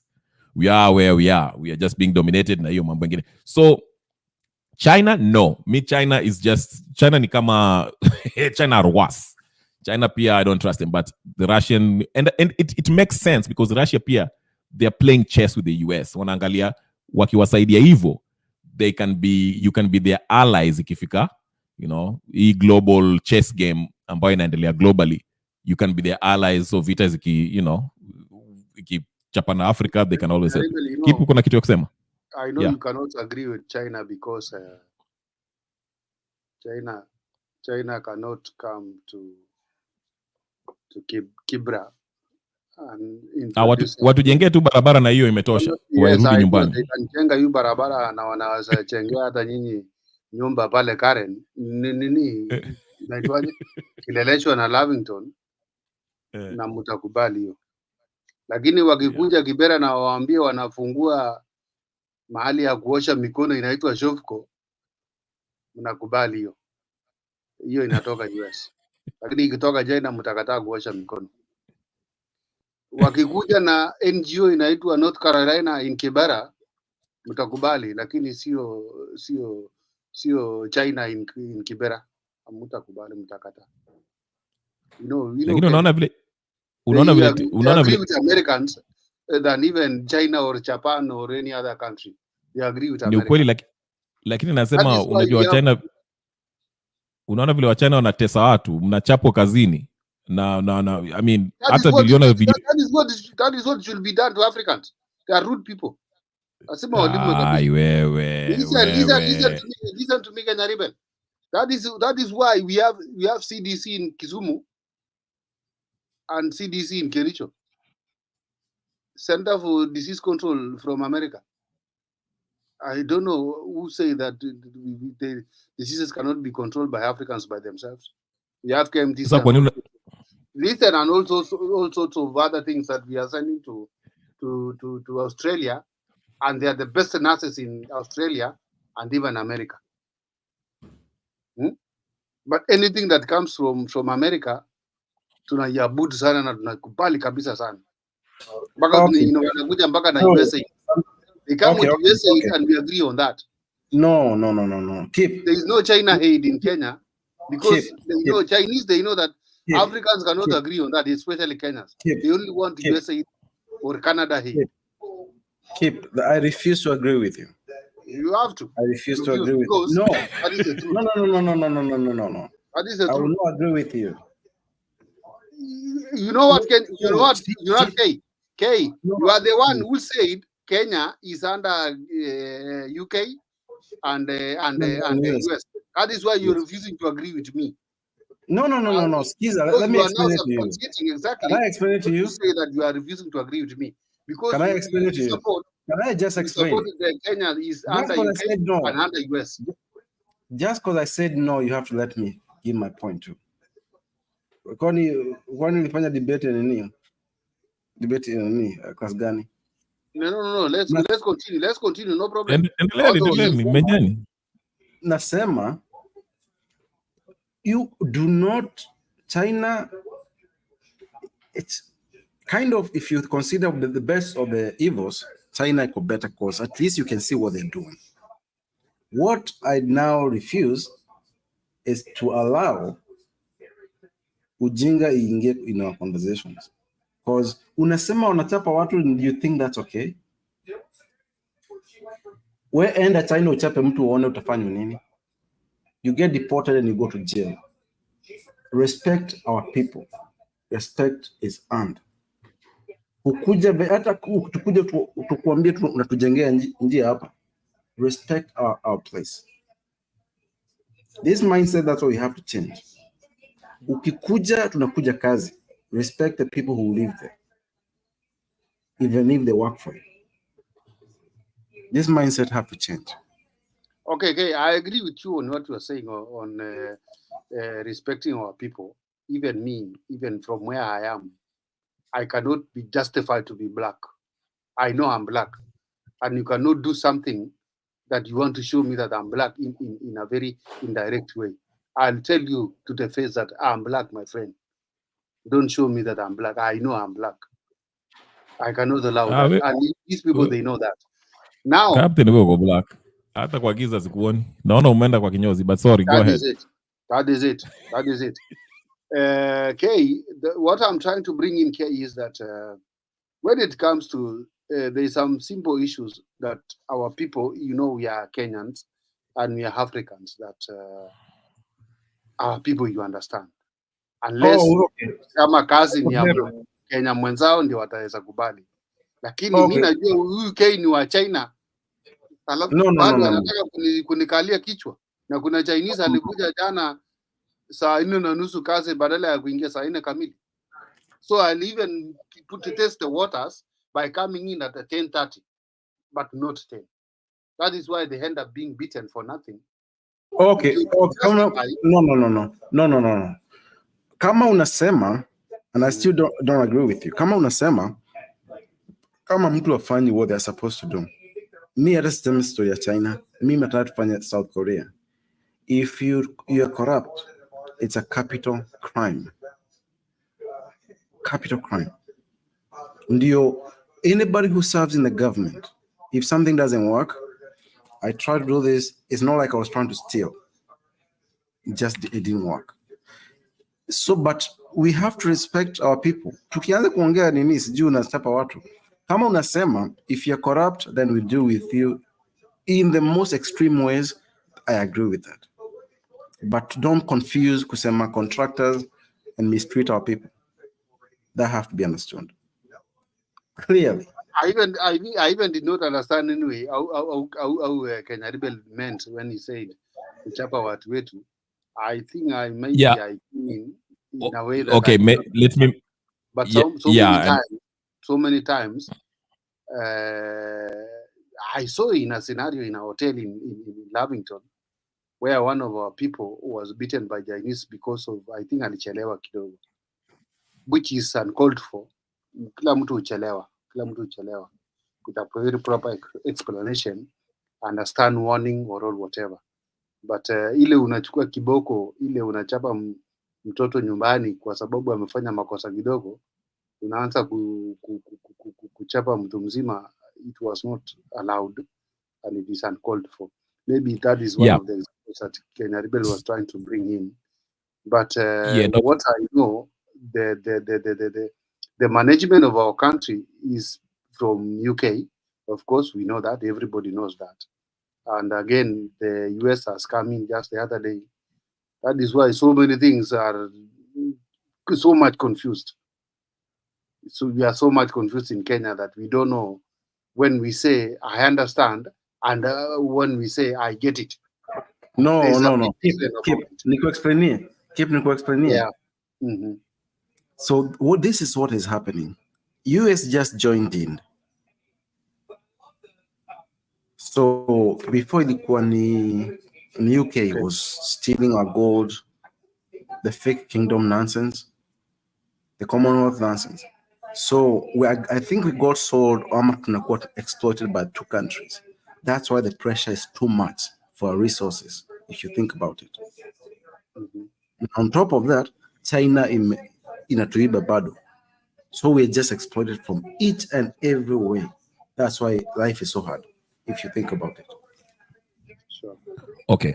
Mimi kitu gonna say about the Chinese. Chinese are on the same.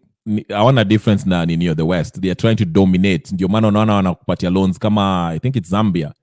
Kama wanakupatia loans ambao wamejua mtalipa, alafu they operate your nini for 30 years or even 100 years. That's what they've been doing throughout Africa. They wanachukua Ports Authority, airport, ni kama adani yengine tu. That's why Chinese are not the best deal in my eyes. Ndio maana even in China, even hiyo China unasema, in Zimbabwe they build their what do you call it, the parliament. All of it was all bugs, so they can hear what you're talking about. So whatever you unapanga, they don't even just spy on you. The same thing with AU. The AU thing even in Zambia, not even here. Even in Zambia, they have their own police stations. Yes. Yeah, ndio maana niosema the Russian deal is the best of the lot. Okay, hao watakusaidia kimilitarily, lakini mjijenge.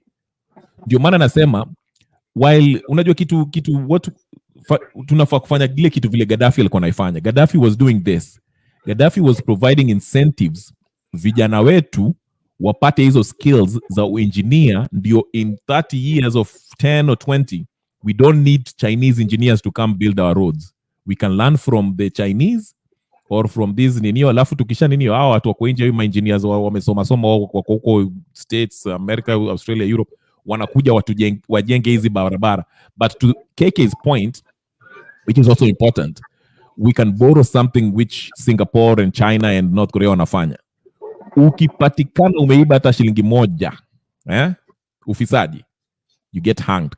Corporal punishment. You get shot by firing ama hanged. And that's the difference between Singapore and Kenya. Ninio Singapore alisema ufisadi atuta ninio, hata hiyo president alisema hivyo, akasema what I did was number 1 is to deal with corruption. Ukiiba unanyongwa.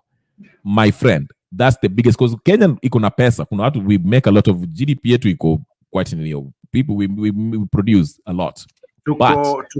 If our resources was managed well, we'll be the top 10 countries in the world. We have the minerals, food, right, tourism, the smart young people. That population is worth. Tungekuwa tuna export vitu, products. So for now, how now can we make this country better by doing these things? If even Kalana Gulalo failed in our hands as Kenyans, it failed.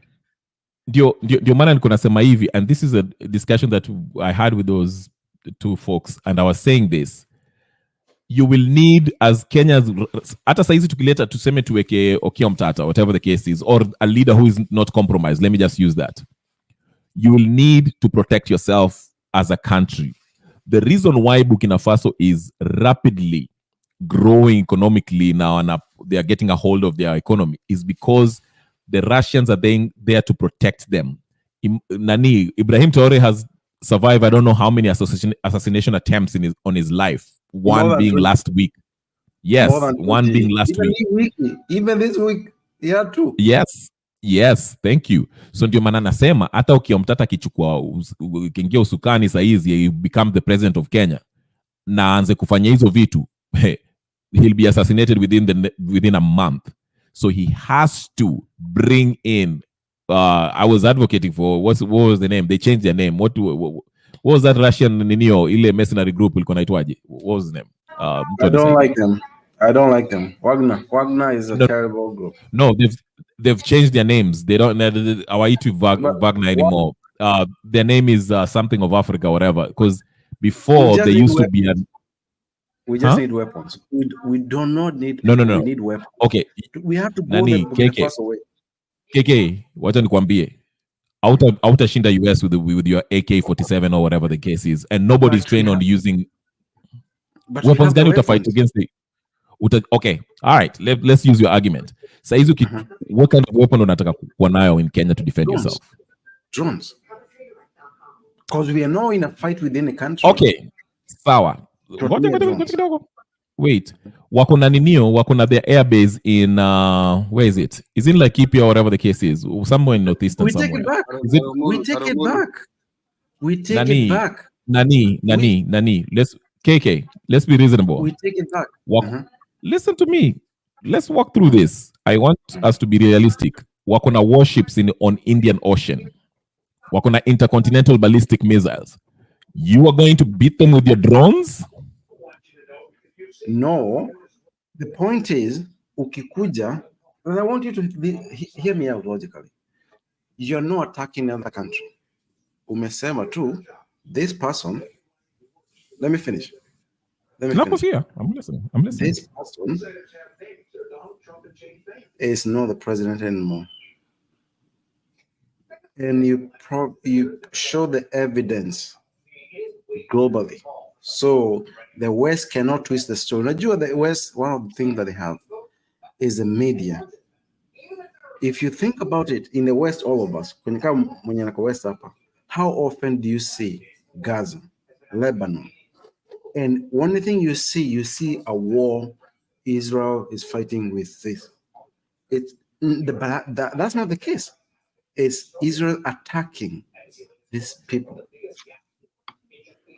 So, use the example of Iraq. Saddam hakuna kitu alifanya, alikuwa hana nuclear weapons. Okay? He had more advanced weapons than Kenya currently have. I can argue that, okay? So why? I'm a Gaddafi. Why do you think Burkina Faso has not been attacked by a country? Because they have Russians. Yes. Russians. There's another aspect. What aspect? Fighting wamesema yes, because just get out of the country. Just get out of the country. No. Listen to me. Una follow news wewe? I'm sorry to ask you that question. No, listen to me. Listen to me. No. Listen to me. Okay, listen to me. Then you can determine if I'm wrong or not, and do your research. Go ahead. Can you just listen to too? No, you're wrong. Okay, no, second is key. You're still wrong. Sound is key. Okay. Thank you. Okay. Nasema hivi. If you look at the news, Russia ilituma troops with weapons, advanced weapons, in Burkina Faso. Remember, even before they did that, there was a British warship ambayo ilienda kuninio off the coast of Ivory Coast ambayo ilikuwa nataka kukuja attack kuattack Burkina Faso. And Putin akatuma his forces na advanced weapons za kudita hizo ma weapons za the British, and he put some there's troops on the ground, Russian troops on the ground ambao are working on the side to side with Burkina Faso army, okay, and they're fighting the terrorists that have been ambao wamelipwa na French and Russians and Americans. Ndio maana this guy has the guts to tell the Americans and the French, hey, you have to leave. Now Russia wakasema na Russia wakasema mkiattack sisi tutawa-attack. That's what deterred easy. So what up to my point, I'm saying this. I think I agree with you. Yeah, that's why I'm saying hata saizi tukiona prezo ambana wants to bring change, we have to have help. We don't have advanced weapons. Your drones won't do it. So kuna advance so you need Russia ambao make deal now unaambia, hey, listen, 10% of our GDP, whatever mshahara yetu tutawapatia for the next 30 years to train, utupatia hizi niyo. Listen to me. No, listen. I'm finishing. I'm listening. Ukianza history ya miaka 30, that's why I disagree. No, but you have to listen though. You have to listen. You're not, what you're gaining is self-independence. Kama saizi, Russia inasaidia Burkina Faso to ninio. Yes, Sahel nations. I like the Burkina Faso example because I think it's the best one. It's very inspiring. For to mine their own uranium, now watengeneze nayo their own nuclear, not only power plant, but weapons. That technology wanawapatia while they're training their own army. So after hizi 30 years ambao you are so against, after these 30 years, our say wakona structure, military structure ambao they can defend themselves without the help of the Russians. Go look at what they're doing. And that's what I'm saying, because it takes time to train these people to get to that advanced in your military level in Russia. That's what I'm saying. Whether you like it or not, you'll have to stay with them for the next 30 years. And that's why I'm saying, go ahead. Even the Chinese. No. I think the point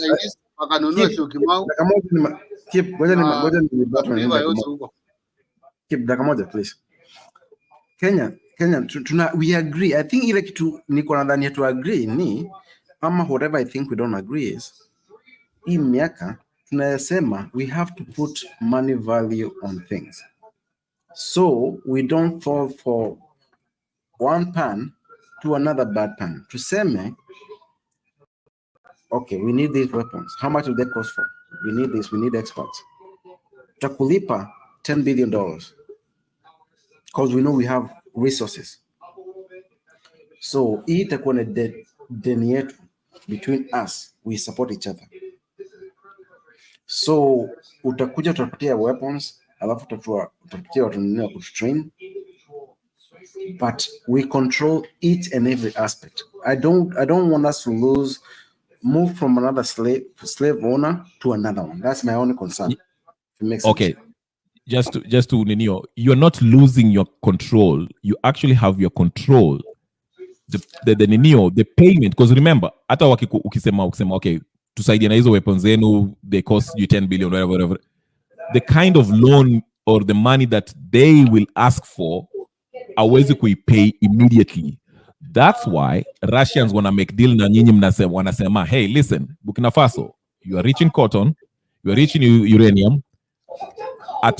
For this 20 years, you are in control of your uranium. Ndio maana unaona hata ninio Burkina Faso walianza kusema nini? Wali cut their uranium to France. They took control of it for France. Na wakamwambia, if you want our uranium, we get to decide how much you're going to pay for it. And wakawapatia bei yao. So you are in control of it, but since you have this contract with Russia for the next 30 years or whatever the case is, unaambia, hey, 10% of what we get mnaipata for the next whatever, but we get to maintain the control. Nyinyi mnatusaidia kutrain our ninio, you'd help us with the nuclear technology to quite self-independent, and after 30 years we'll be advanced, we have our young people, we can be totally independent. Nyinyi mnaishia.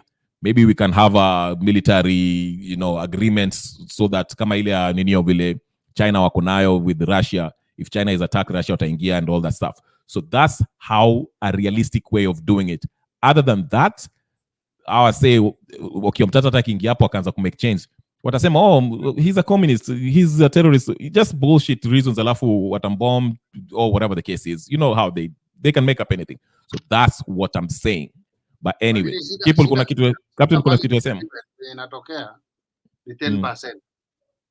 10% ndio inafanyanga hizi agreements ina extend like in another 5 years, 10 years time, because someone has taken 10% from the real agreement. Are you seeing? Yeah, lakini captain, hakuna mtu atakufanyia kazi for bure. Hakuna mtu, unafikiri Warusi watakuja hapo wakupatie technology?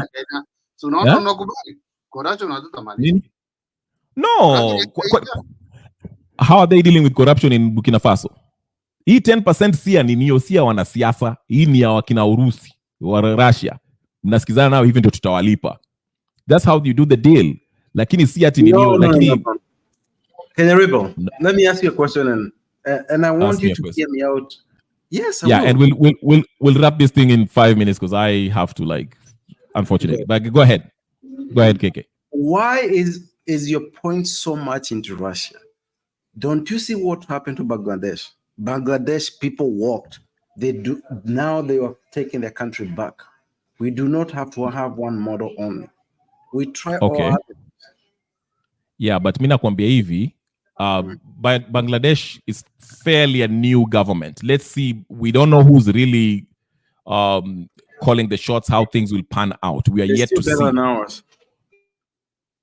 I don't know. I can't speak about something I don't know. I can't compare it yet because I haven't done my research on Bangladesh. But if you're saying that, that's fine. But mi nasema hivi, knowing Africa, knowing the dominant forces that have been ruling us for all these years, how can we get out of it? That's why I use the Burkina Faso project or whatever example, because they were dominated by France for so many years, and the only way they distangled walijitoa kwa France and the US and the British who were ruling them was to bring in Russia. And Russia, like I say, their deal is, yes, utawalipa, because they're not going to give you troops and na hizo matraining zote for free. You have to give them something, okay? But the thing is, in return, you get control of your resources. You get control of that. And thank God Ibrahim Traore took a page from Sankara's rulership, and fight corruption, and anafanya everything the right way, and is empowering the people.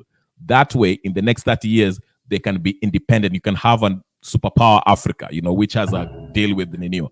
That's how you do it, because without that, you're fooling yourself. I say they have all the guns, the bigger guns. Remember, whoever has the biggest gun get to make the rules.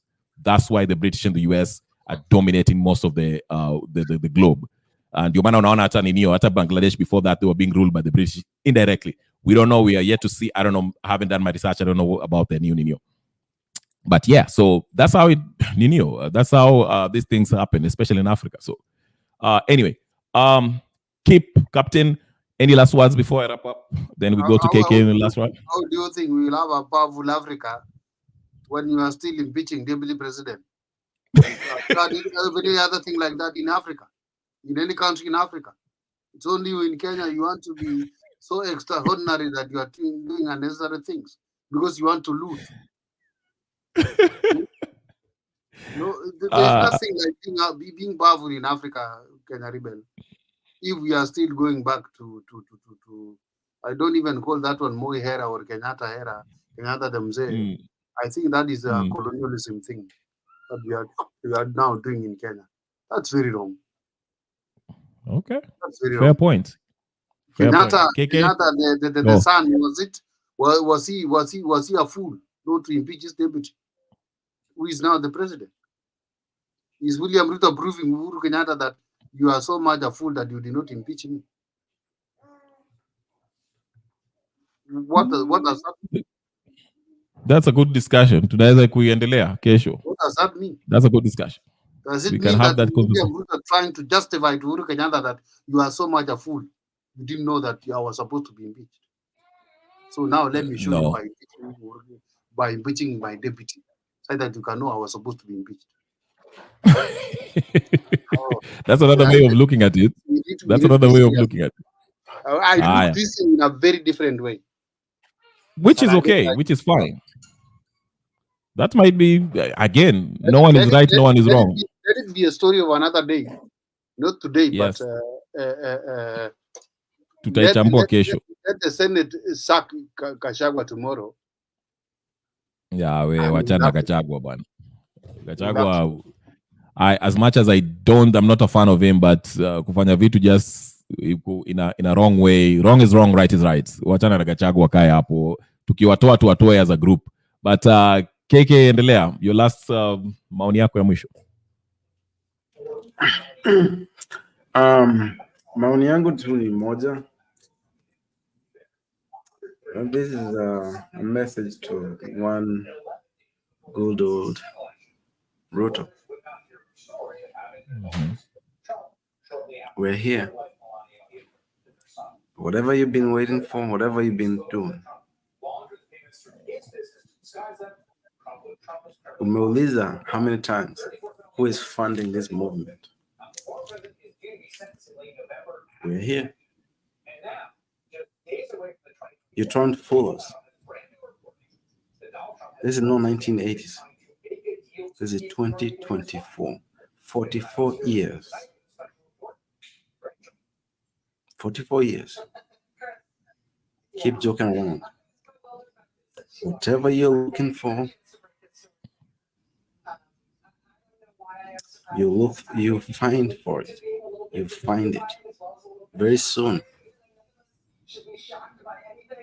This land belongs to us, the people, us, who our forefathers fought for, us,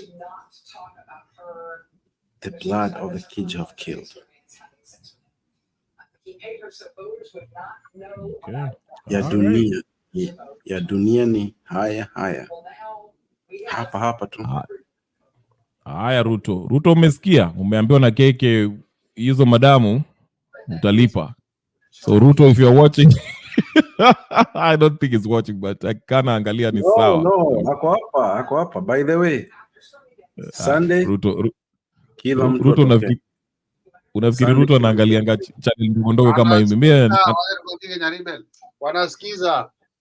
Haya, kama wanasikiza vizuri sana.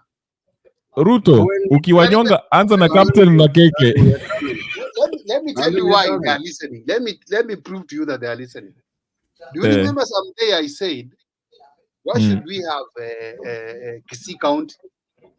Why should we have a Nandi County? Why should we have like Masai? Is it Masai?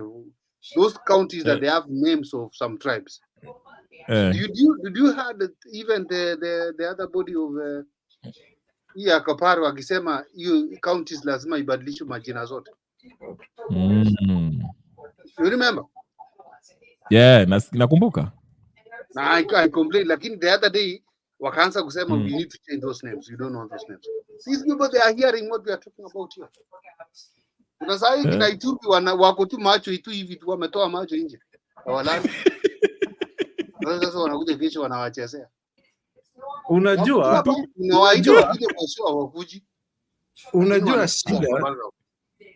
shida hawa watu hawa realize si wote tuko the same places, but ni watu watatu, si tuko watu 50.